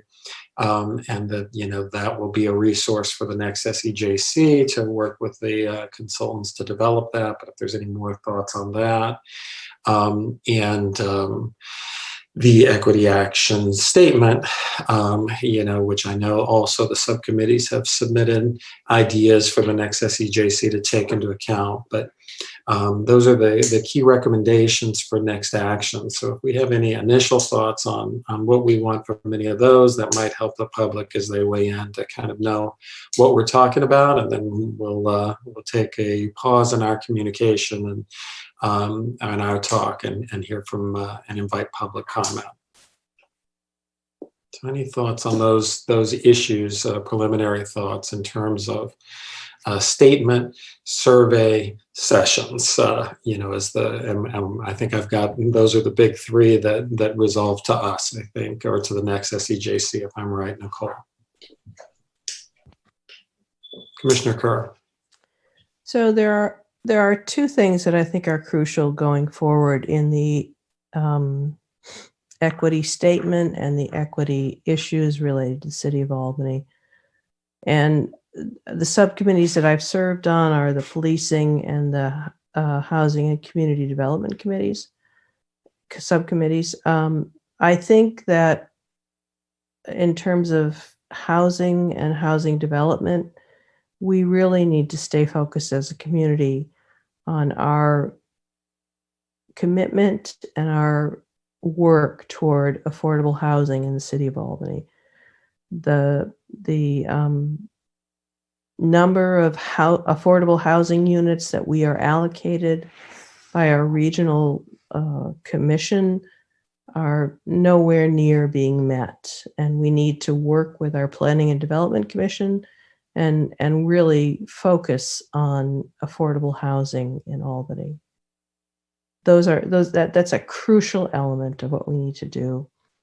And then looking backward to what we talked about earlier was Commissioner Mark's work for a living wage in the City of Albany. The living wage has been present since 2008 and been neglected since 2008. And we need to not let that happen again, because a living wage is very much part of equity. It's very much part of racial injustice, as is affordable housing. So those are the 2 things that I think I would endorse forward to the next SEJC, and that I would really want our existing commission to embrace as our goals going forward. Thank you, Judy. Any other initial comments? Right. I have one question, and then we'll take public comment. So, Nicole, my only question is, in terms of the things the subcommittees have submitted to you, that those are those available to the public? I know there's a lot of hot links in the document, and I imagine that they are, but if we could just tell people which of the hot links will help them, and that'll answer the related question of how will they be conveyed to the next SEJC. I imagine their answers will be one and the same. Yeah, great question. And I neglected to share that earlier, even about how we share documents in the past, in our past meetings, is that there's some what I call internal documents that aren't designed for the public to have because they just won't make a lot of sense to the public and it's just a little bit too much, right? It's your working document. So a lot of those are things that aren't necessarily shared with the public on purpose, because it's not to be to hide information or to not be transparent. It's the working documents, it's the messiness. What has been shared with the public are the meeting summaries, which have quite a bit of details, and some of the resources that have been shared with you and as SEJC. And so those all have those hyperlinks for a reason. But there will be, I think, moving forward with SEJC, more opportunities to share documents strategically, because again, you don't want to share things that aren't going to inform the work, but that may cause more confusion.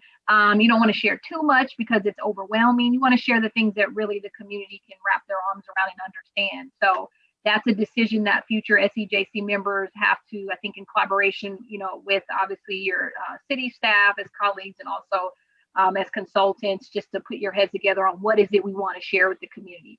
So those hyperlinks you see are very similar documents. Some of them have been shared before in past meetings, and then some of them are newer hyperlinks that we've shared, including the resources folder. So I just want to give context to that. One of the things we do as consultants is once we share a hyperlink or a Google folder with resources, we actually add to that throughout the years so that people have an opportunity to continue to learn. So what you'll see is the community can still have access to that, so that there's a way to have context of the work. So I think, again, that's to help give a little bit of an understanding of how to share. But again, some of those documents that you'll have are not things that you'll necessarily need to share with the public because it's your working documents. It's your internal information that won't really inform their work. If that makes sense. Does that help, Greg, as far as the question? Yes, I mean, I Okay. think, we do, want to be, I understand the points you're making and they're well taken and chosen. And I think, certainly before, the commission makes any decisions, we would want to be not, inclusive of the public in terms of giving them time to think through some of the different options. In the context in which we're not going to, wordsmith a particular statement tonight, then I think it makes sense that it's things that we pass along. It's fine for it to be things we pass along, but I would encourage 2021 that, if you're getting close as they're getting close to making some decisions, to have some draft statements so that people can read and reflect upon them. I think it makes sense for us not to try and resolve them all, those things all tonight. Originally, I hoped to, but I understand the rationale being that the next SEJC is going to have to carry it through, and it makes sense to prepare them to make the decisions that they will carry through, rather than to, try and impose on them a set of choices that they might then need to start, kind of step back and restart some of those processes. Right. And I want to say this, and this came up, I think, in our last meeting and maybe the meeting prior, is that what we also don't want to do is give the community the idea that SEJC is the only the only group that defines what racial equity is, right? So I want to make sure that that was really clear as well, which is why you don't really have a statement to say, here, community, this is what racial equity is, because you as a group are still wrestling with what that means. And part of your process is to outreach and ask others what it means, and you're defining it with your community as opposed to for your community.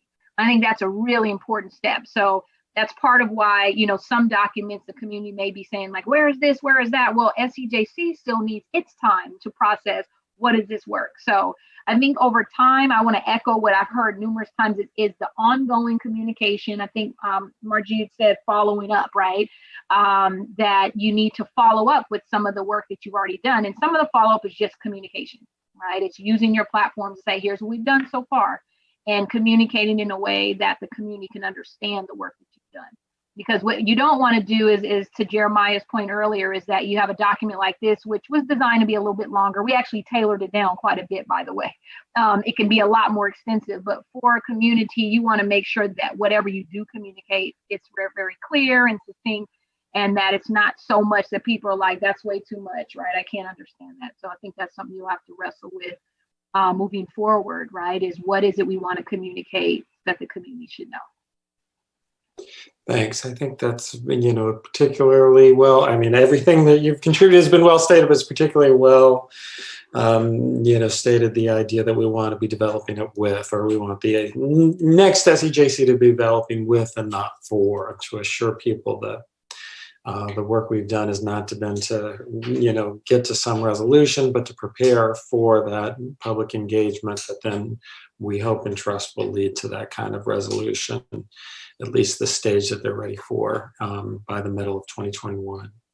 Any additional comments at this point before we go to the public? All right, so if anyone from the public who'd like to be heard, please raise your hand.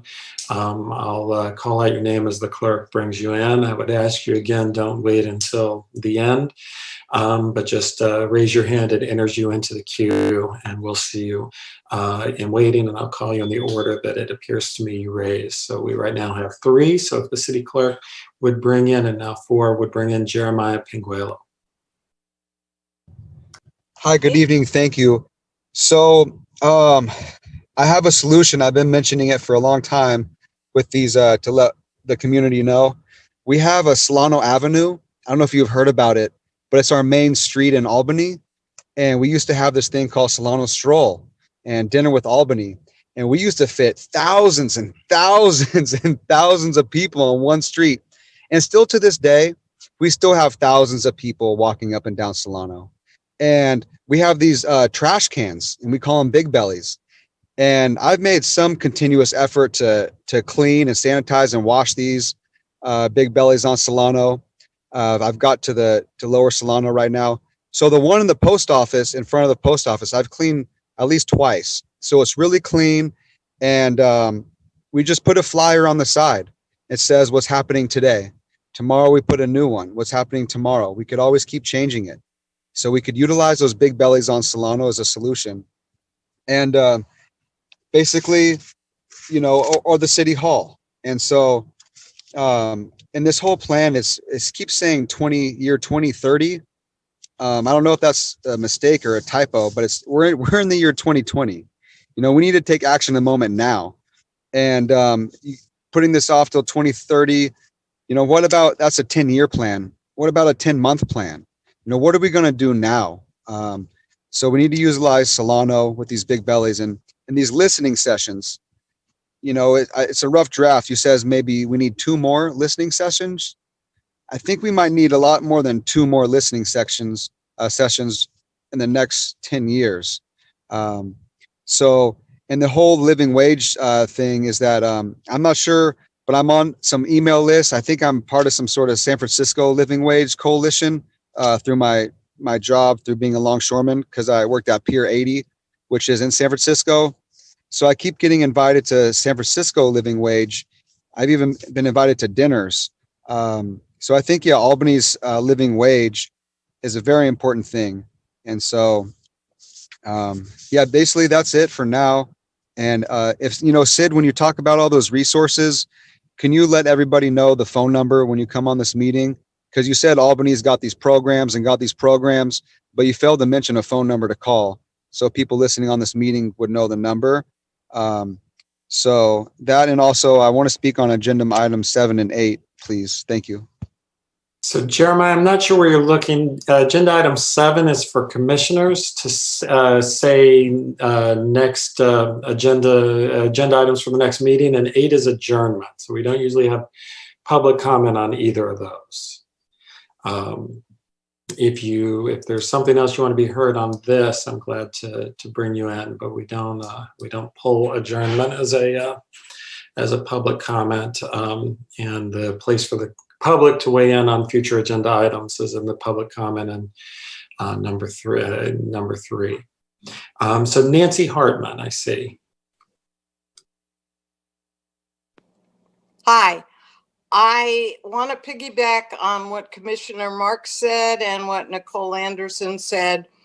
And I agree that this group really needs to publicize what has been done. Additionally, as a member of the public, I found out about this through the Albany e-news.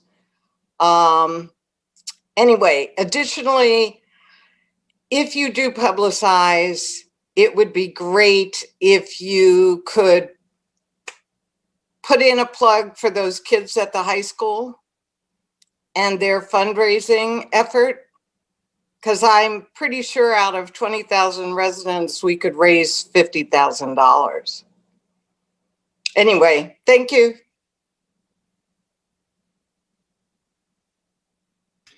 Thank you so much. I think the clerk will wave in Brian Beal. Hi, everybody. I'm Brian Beal again, and I kind of wanted to expand on my earlier comments and put them in perspective for the current time. You know, what I was talking about getting to the root of the problem, that's something that's sort of always true. So there's another dimension that we have at this current time, which is that we're coming out of hopefully coming out of a very divided time in our country's history, with this shift that's happened. And I think, you know, that's happening in Albany too. Albany is divided as well. And I saw this in the school board election. I think there was a divide in the community over the issue of reopening of schools, you know, whether we should hurry up and reopen or whether, so COVID-19 has created this other division in the community. And so this is something that we have to be aware of in whatever methodology we're constructing at this time. And I think it really comes down to one-on-one conversation between friends and neighbors and community members. And that's how, you know, this problem is going to get solved. And as far as the communication that everybody's talking about, I think, you know, right now there has to be some kind of proactive approach from the city to get the word out there. I think there's been this kind of attitude of, and I'm not picking on anybody here, but maybe assumption that, oh, you know, if people were interested, they would go on the website and they'd comment on the meeting. And then we're making our evaluations of what the public thinks based on that limited group of people that are that proactive, right? I think the city needs to be proactive in reaching out and do things like the postcards. And somehow the city's got to get everybody's email address. Just get everybody's email address, you know, let them unsubscribe from it or whatever. But, you know, get the word. Political candidates are able to do it. Why can't the city do it? So we got to be proactive about putting the message out. And I think they have been to some extent. But that's how, you know, you're going to get the word out to people about what is going on. Not everyone is going to go look for the information or know about it. And then the other point is that people that have alternative viewpoints are sometimes afraid to speak out. We saw this in the SCJC with the rent review board process. People were here, you had tenants here that, you know, they had landlords standing guard at the meeting. Like, could be their landlord. So anyway, that's what I had to say. Thank you very much. Thank you for those comments. I see next up David Danby will be waved in. There you Hi, it is David at this time. Hi, everybody. Hi there. I wanted to bring something that may seem a little technical, but certainly picking up on the whole idea of better communication with everybody in the city. One thing with the term listening sessions, which is one that I'd not really heard until we started this whole process. And it conjures up in me the idea of a group of people sitting and listening to somebody speak, but no give and take back and forth. And I think it's really important that we do have a lot of give and take. I don't think there's been enough about that. And I think that's been alluded to by a number of people.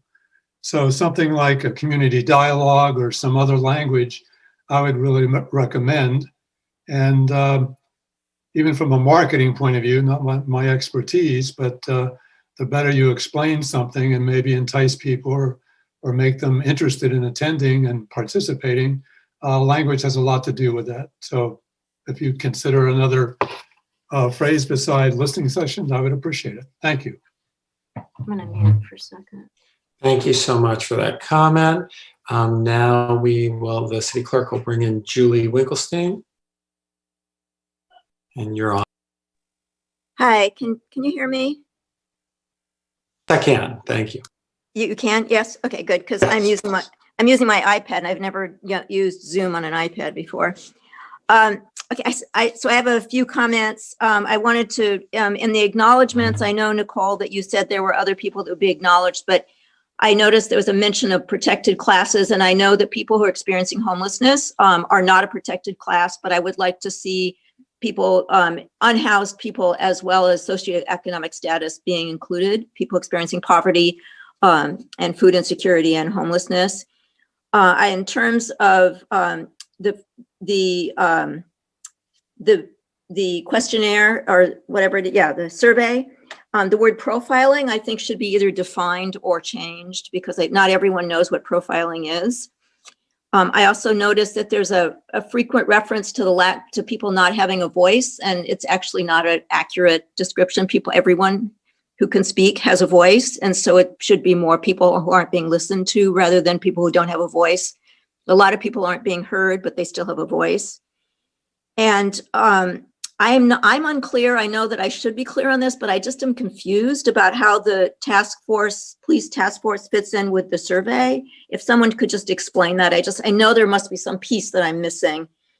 And then finally, I wanted to really emphasize what Margie said about action. I agree that I think there should be action. And I think if we could assure people that we're committed to taking action, that is absolutely going to happen, and that it's going to have many forms, and that we encourage community members to find the form that is most important to them, the action that they would like to see happen, whether it's income equality, housing, policing, how the subtle microaggressions and the more obvious macroaggressions that they're happening in the schools, all of that. I think people have their passions, and encouraging people to follow those passions and know that when they have a passion, that the city will be behind them in terms of following that passion and helping them act on it. So those are my suggestions. Thank you. Thank you so much, Julie. So again, this is the round of public comment on 6-1. If anyone else wants to be heard, please let us know. After that, we'll wrap up this item, and then we'll move to commissioners' agenda items, brief announcement of the next meeting, and adjournment. So this would be the last moment for public comment at this meeting. So let me just... I'm not seeing any additional public comment. So I want to thank all the public for their hard work throughout the process, including tonight. And I know it's especially challenging with trying to find documents on the website and trying to participate on Zoom. And I think it really shows a lot of dedication, the care that people are putting into it.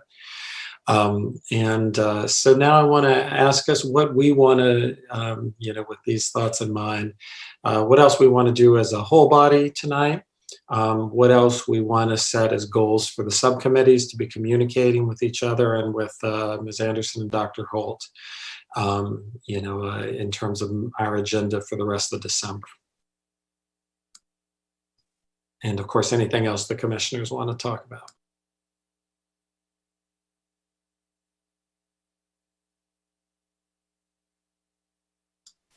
I see one more public comment, and I do think this hand was up, even though it's a second go round. So let me actually take Jeremiah, and then we'll come back to that. So Jeremiah, I think the clerk will bring you in.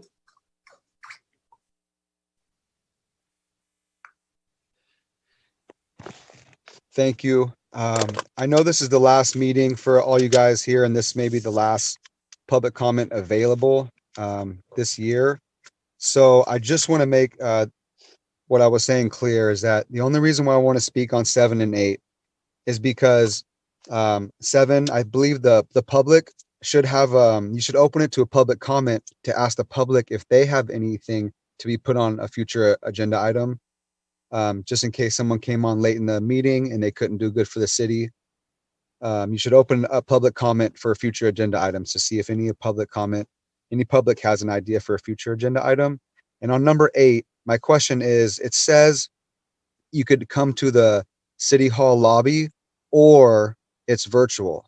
So I'm just wondering, it says or, so I'm not sure, is the public, is the City Hall lobby open to watch this on TV?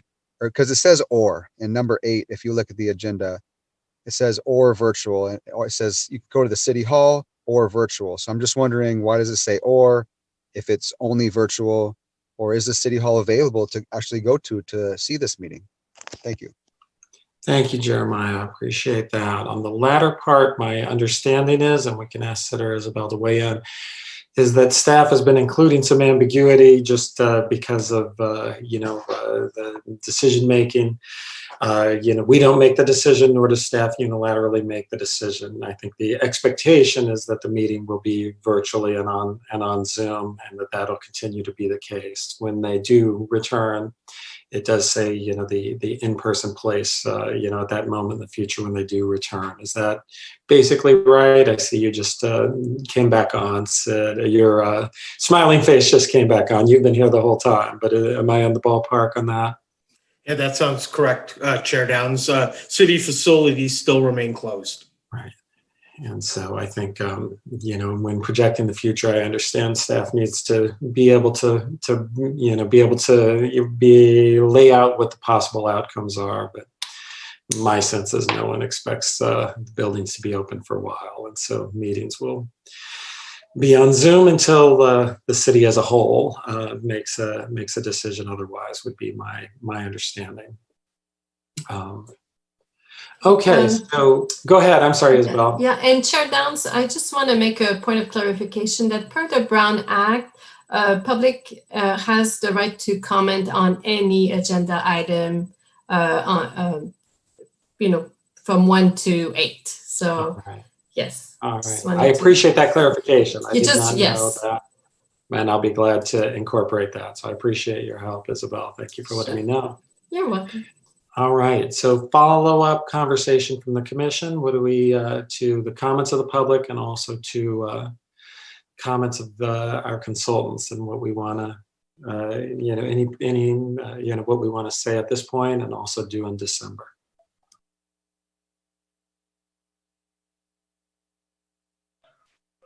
Go for it, Margie. I would still like to put some statement out to the public about the status and what the next step, what we're expecting.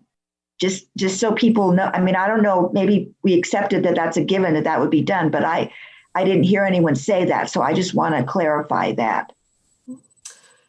If I may offer a suggestion, we do have a section in the e-news, social equity and inclusion. So we do provide updates on, from progress made by the council and the SCJC. So we could include for this week's e-news a link to the interim document, and so that people know that it is available on the city website. Thank you so much, Isabel. And I see Commissioner Marks expressing her approval. Commissioner Gary. And Isabel, can you also just have just a brief synopsis about, what it includes? Because again, some people may not have access to read it all, right? Or, if we can just have something briefly describing what is in it, it doesn't have to be very long, a small paragraph, and then tell, most people that, the link is here for them to read further. I think that would also help. Sure. Yes, we can do that. And we do have a web page also, social equity and inclusion web page. So we can post the interim report there with an introduction of about the report. So we'll put a link to that web page and that information. That sounds good. Thank you so much, Isabel. One more question just on this front. For anybody listening who's not certain, what's the simplest way that they can sign up for those e-news reports? I know that the signups are on the city website. Yeah, so you can, anyone could sign up from the city website in the e-notification section, and then you can determine what news you'd like to get, including the e-news delivered to your email box. And so looking at the city website on the very top where it says home, news, calendar, FAQ, Correct. jobs, and there's an e-notifications. You can click on that tab and subscribe, as Sid said, to your choice of many different email newsletters that the city sends out, including social equity and inclusion. Other commissioner comments? Commissioner Kerr, sorry. Yeah, I very much would like to make an action item of this, and I'd like to make a motion that we recommend to the city council that they consider continuing the contract with Nicole Anderson Associates for the upcoming SEJC and for the upcoming city council, and that we, as a commission, recommend that we have not completed the work of social and economic and racial equity within the city of Albany, and that we very much want that to continue. So my motion is therein. All right, thank you, Commissioner Kerr. So it sounds like we'd be looking at a motion for a resolution that would say, because the work is ongoing, that we would ask the city council to consider an extension of the contract, something in that. Is that roughly in the ballpark of what you'd be looking for, Commissioner Kerr? An excellent synopsis. All right. Okay. Do you want to make that as a motion, or do you want other discussion, or before we go into the motion part? That is a motion. If there needs to be a briefer statement, I'm willing to wordsmith it with whoever needs to do that. Commissioner Marks. Well, it's unclear to me why we're talking about the contract, because Nicole said there's time left on the contract. And it's up to the city council to do something with that contract. So I'm not sure exactly what you're trying to do, Judy, with this resolution. Well, thanks, Margie. I appreciate that request for clarification. I just don't want this to be lost in the amount of time left on the contract is unclear to me, and the amount of time needed on this contract is very clear to me, that it's not a 2 or 3 or 4 month or a $30,000 contract. There may be time left for the Nicole Anderson and Associates consultants to work with the city council, but I want to be sure that as a commission going out on our respective commission appointments, that we want this to go forward, and that we want the incoming council to embrace that notion.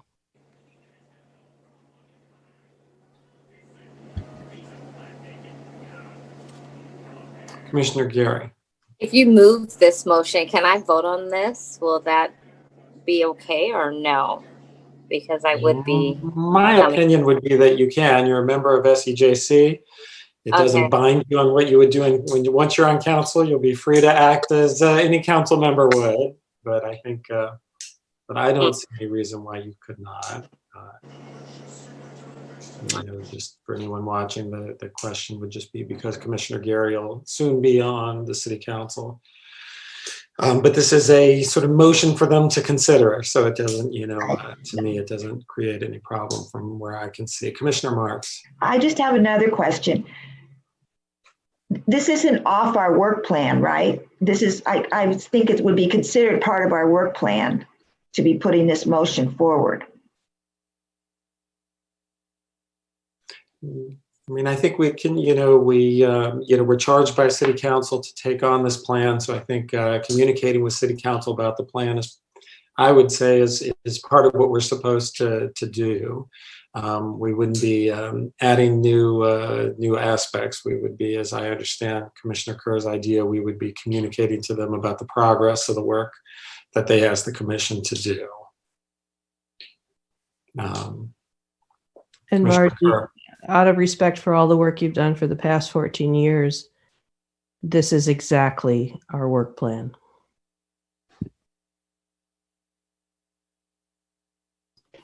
I hear you. I acknowledge that. Yes. I just think that's different than extending the contract. That's all. Yeah. So I think, we don't extend the contract, right? That would come from council. We're asking council to, as I understand Commissioner Kerr's suggestion, we would be asking council to consider this, and they would engage with staff and with the consultants about the timing of it. Obviously, the decision, as in any fiscal matter, is not ours, it's theirs. I mean, is there any way we can say something to the effect like explore the options, like outweigh everything that has been done prior to and to where the commission would want to go as far as additional resources needed? I don't know. I'm just trying to make it to where it's not where we're saying this is what we recommend and we're not saying why we recommend it. So I think maybe just exploring the options to continue the work or whatever options we think will be applicable to move this program on this agenda forward. It's just a thought. And just to make sure I understand, can I ask you this, Commissioner Gary? Are you suggesting expanding the size or length of the resolution to give the reasons? Or instead asking the council to consider a wider range of options? Because I'm not sure. Right. That would be, I'm like Commissioner Kerr. I don't want the ball to drop based on what we've done so far. So I want us to continue to move forward. But as newcomers come on, we want to make sure that they understand what the work was done. So we want to make sure that they have the ability to explore the options as far as, what is needed, any additional work needed, how long. I'm just trying to make it sure so it's just not point, because they may say no.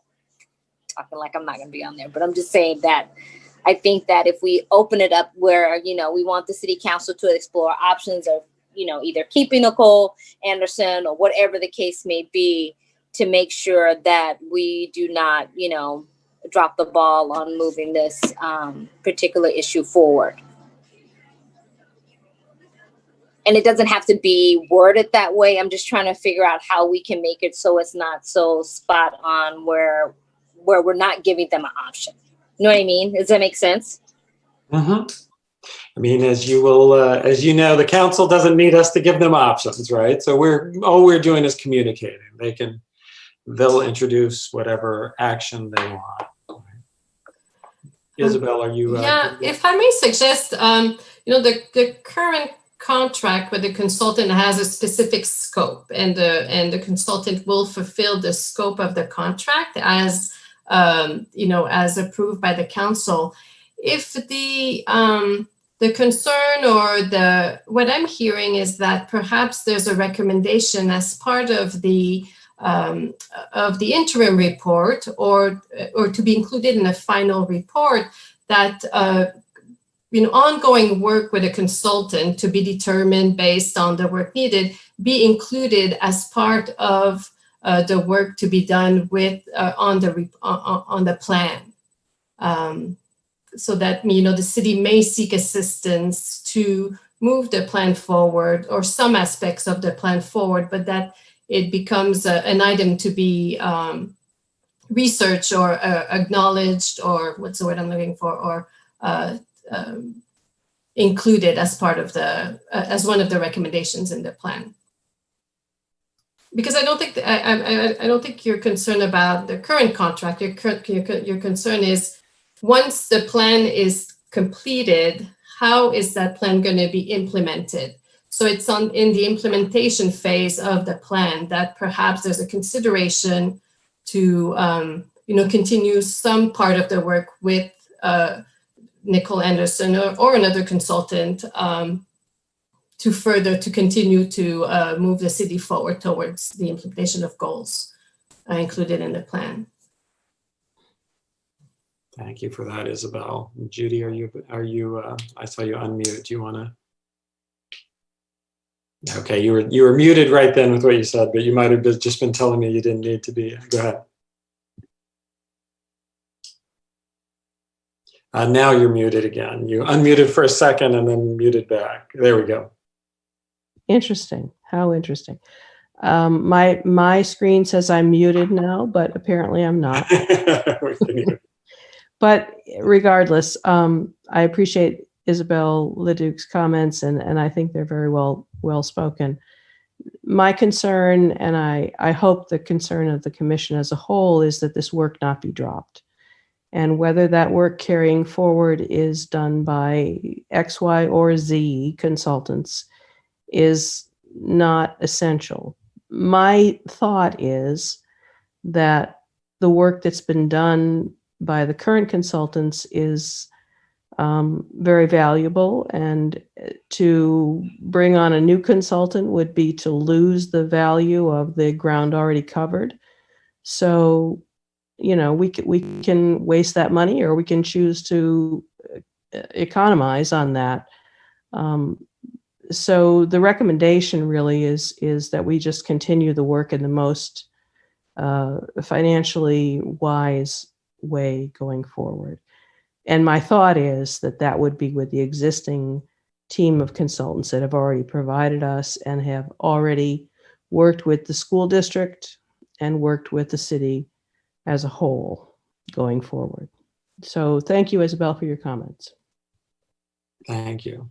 So I guess one way of doing it would be to just, you know, for us to indicate, and the, you know, we can think about how specific it is and not be putting Nicole Anderson in a funny spot, but to just indicate our sense that the work will continue onward, and that one of our, not just, you know, in January, but even after the completion, as we all expect in June, and that as we look toward you know, the future, you know, future work of SEJC in 2021 would be, as it continues forward, that it, you know, work with council or make advice to council about the best ways to ensure it keeps going forward. So we could either look to include that in the kind of interim report that'd be part of the public document, or we could, you know, go back to the idea of a resolution to council.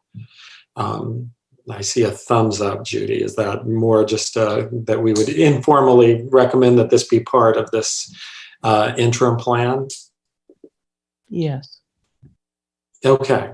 All right. In that case, then we don't need a motion. Are all of us, I'm certainly in favor of the interim plan, including, you know, a couple of places where it does seem there's a couple of places, and I don't need to, you know, that there's recommendations for next steps on page 7. And one of those could include one at the bottom that just says, making recommendations for implementation after June 2021, or working with council to make recommendations, or making suggestions to council on recommendations for how to carry forward with implementation.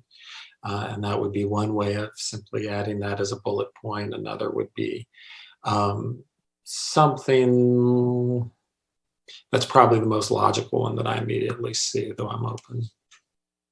How do the rest of us feel about that as a resolution of the issue that Commissioner Kerr brought up?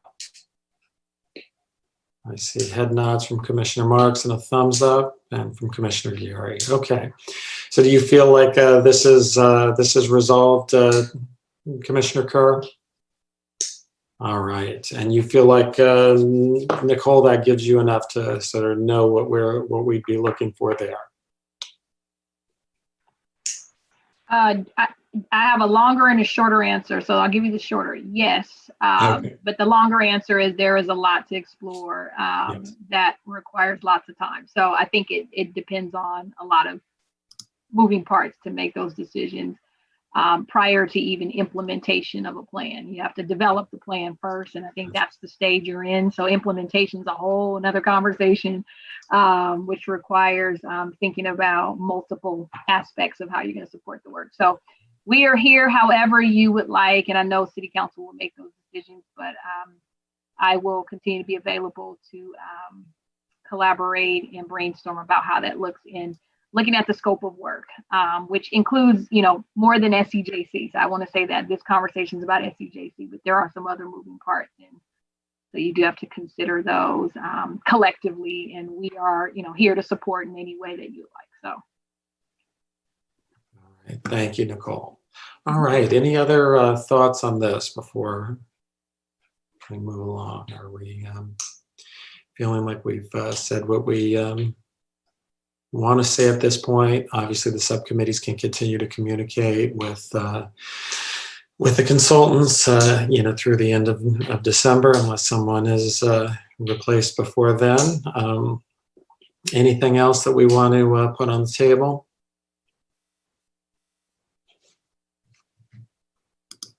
All right. Well, I want to, as we move on from item 6 to item 7, to thank the consultants for all of their work, and to reaffirm what I think we've all said throughout of the urgency of going forward, and also the urgency of making sure that the ball isn't dropped, an urgency that I know that you share. And so we hope we're leaving it in position for the next SEJC to keep it moving with your help, and for it to continue into implementation, as you said.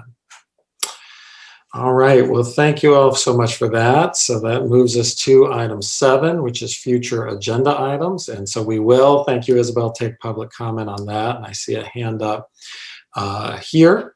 I think often we do initial comments. I'm not sure how we would handle it on this. I guess, first, commissioners for their initial comments, then public comment, then a follow-up. The one thing I have for the January agenda is the expectation that at that meeting, the SEJC will expect to appoint its representative to work with the City Council's representative on selecting the members of the Task Force on Community Policing, whose application deadline is a couple days after that, on January 7th, so that they'd be prepared to act on that. That whatever iteration sits of SEJC January 5th will act on that. I know we're now, other than that, we're coming up with agenda items. I imagine there will be agenda item follow-ups on the Equity Action Plan and things like that. And I know we're now suggesting agenda items for an SEJC that will be a different SEJC, even if some individual members get reappointed. But any other commissioner agenda items? All right, so I see 2 public comment. Commissioner Kerr, sorry. I would like to have on the agenda for the January meeting and for other meetings going forward, the living wage ordinance in the city of Albany and updates to that. So living wage ordinance updates. Thank you, Commissioner Kerr. All right, I see, and Commissioner Gary. Also, the rent review program that we have, I would like to have that on there, at least to review it and determine if any additional modifications are needed. Right, so re-examination of rent review. Commissioner Marks. I would also like to add to what Commissioner Kerr said about the living wage ordinance. I've always wanted to improve that ordinance and make it stronger. So I would like the commission to look at that, making that ordinance stronger. And if I'm not on the commission, I will send in my suggestions for what I think you should do with it. So thank you. Thank you, Commissioner Marks. I have no doubt that that's true. All right, I see 2 members of the public with hands up. If the clerk can bring in Jeremiah Penguelo, and we're on item 7, future agenda items. Thank you very much, Chair Downs. I do really appreciate how you announced what agenda item we're on when we opened to public comment. You said we're on agenda item 7. This is, future agenda items. Perfect. So I believe this is a milestone. I mean, what a great thing. Now, with the approval of the assistant city manager, every single agenda item is public comment, 1 through 8. So, it's wonderful that the public gets to finally have their chance to request a future agenda item. So we're starting the next year off wonderful, already making changes. So with that, I would like to request future agenda item to put on developing some sort of emergency shower for the homeless, or some sort of emergency shower for anybody in Albany, at least one within the city limits. And also creating a food resource, food program, a food bank, because with this COVID-19, the second wave, food's becoming, scarce, toilet paper, paper towels. So if we could have something on the future agenda item to let the community know where they could pick this up, because today I picked up over 150 meals. I picked up 100 meals from a church. I picked up another 50 meals from the Steph Curry Foundation. And so I'm gathering about 100 to 150 meals a day now. So that's almost 1,000 meals a week if I could do it right. So just let me know what I could do to help with the food. Thanks. Thank you so much, Jeremiah. The city clerk will bring in Brian Beal.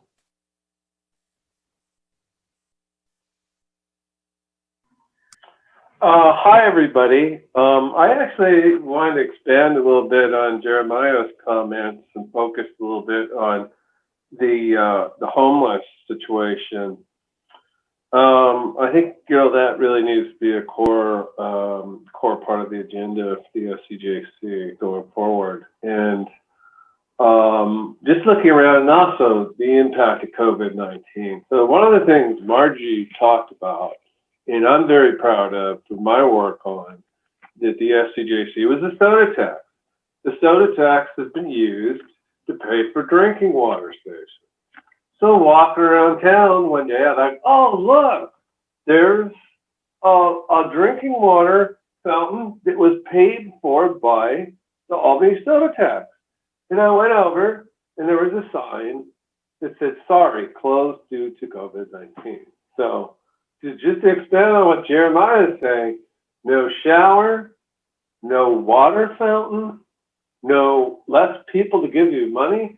This is very serious. I'm concerned because the guy on Solano that does the metal sculpture seems to have disappeared. I haven't had time to look into it, but some of the homeless people are disappearing.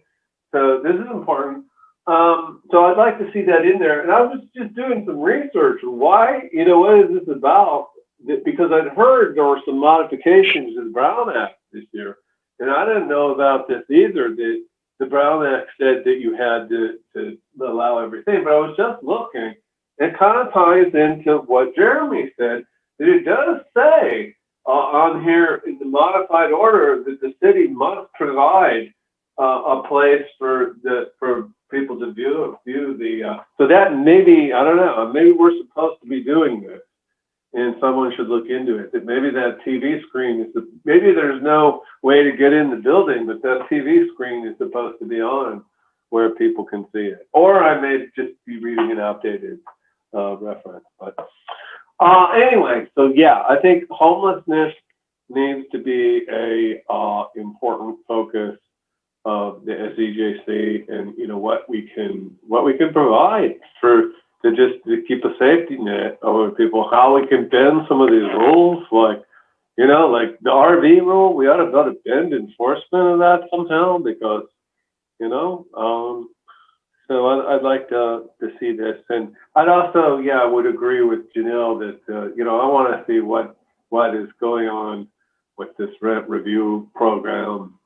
And we did get the statewide rent control in California, but we still need something special for Albany. Thank you. Thanks so much. Corey Dostey.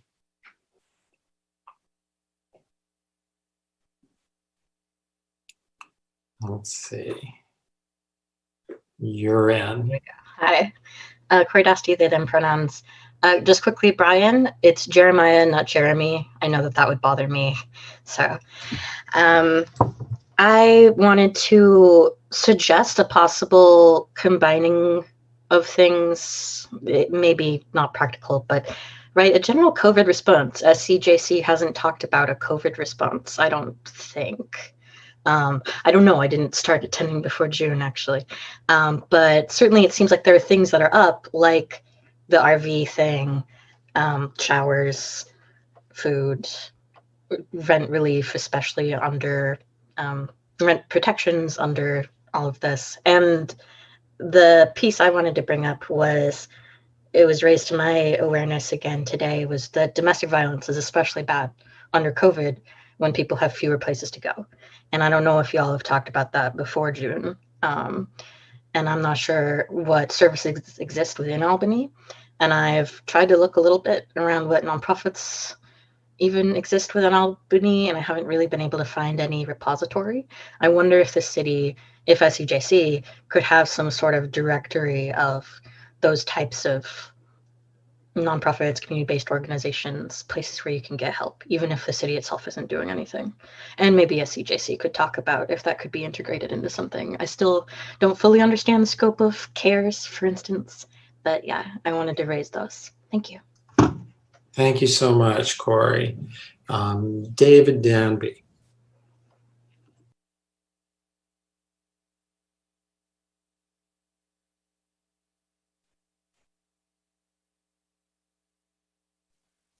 Sorry, it took a minute for the box to pop up on my screen. I don't know why. Obviously, this isn't David. I wanted to, this is Julie, and I use she, her pronouns. I wanted to second or third the idea of talking about homelessness and all of the different aspects of homelessness, and especially since it's an intersectional issue. And so it intersects with transphobia, homophobia, racism, all of those things. So it really covers a lot of territory if you talk about homelessness. And the other thing that I would like to see on the agenda, again, as I mentioned at the beginning of the meeting, is another way of talking about how we're going to communicate with the public. Because I noticed just even at the end, people, you're saying, it's on the website, just go to the website, you just click on the website, we put this on the website. But the people who either don't have access to the internet, don't have access to a device, don't have access to electricity, don't have the skills to use the internet, all of those people are being left out. Every time you say that, you are automatically excluding a huge group of people. And these are people that you need to hear from them. And so I would encourage you to never just say the website, but also say, and also we are going to post this document and you can go here to find a copy of the document. And I think that the point that Brian made and that Jeremiah was asking about, because I have also often wondered that, is there some way people could watch these meetings being physically distanced, but not having to have the internet access? Is there some way we could work with the community center or the library or the city hall and have a big display where people could watch it and hear it? I just think that we need to really, really be thinking about who's being left out of these conversations all the time, not just as a side issue, but all the time. So I really encourage you to put that on the agenda. And that's why I thought maybe a committee or a task force of the community members who could really address this and figure out ways that we could be institutionalized so this wouldn't happen anymore. And it wouldn't be news. It would be something that always happened. Thank you. Thank you so much, Julie. All right, so I think that concludes item 7, future agenda items, unless there's anything else from commissioners. I think each Commissioner Kerr. Yeah, just as a quick response to one of the comments that was made by Corey Drosty. In my capacity as a volunteer for the Albany CARES program, I'd like to acknowledge the fact that there is a community resource website on the City of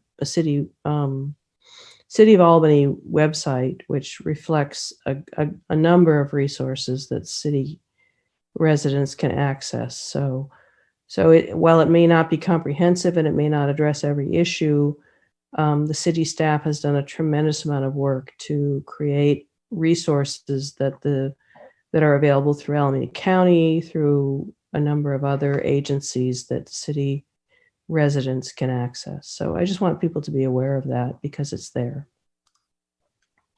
Thank you so much, Judy. Appreciate that.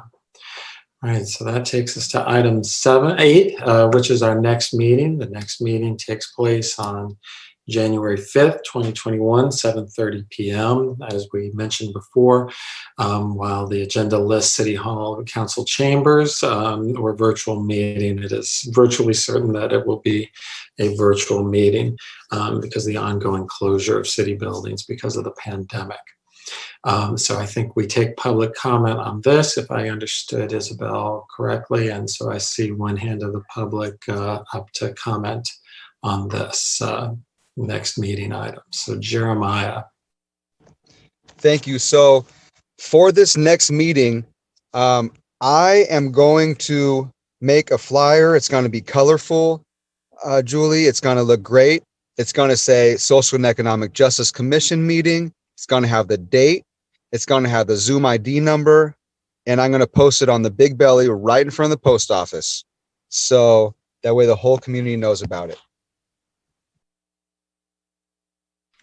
Thanks so much, Jeremiah. Appreciate all your work and commitment to this.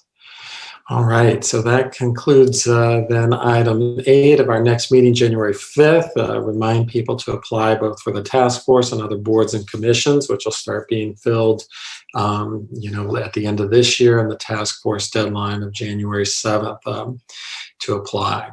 And with that, we're now on, again, before we go to adjournment, want to just congratulate Commissioner Marks on 14 years of service to the SEJC. And I want to, thank all of the members of the commission for all their work. Congratulate Commissioner Geary on her election and her new exciting horizon ahead.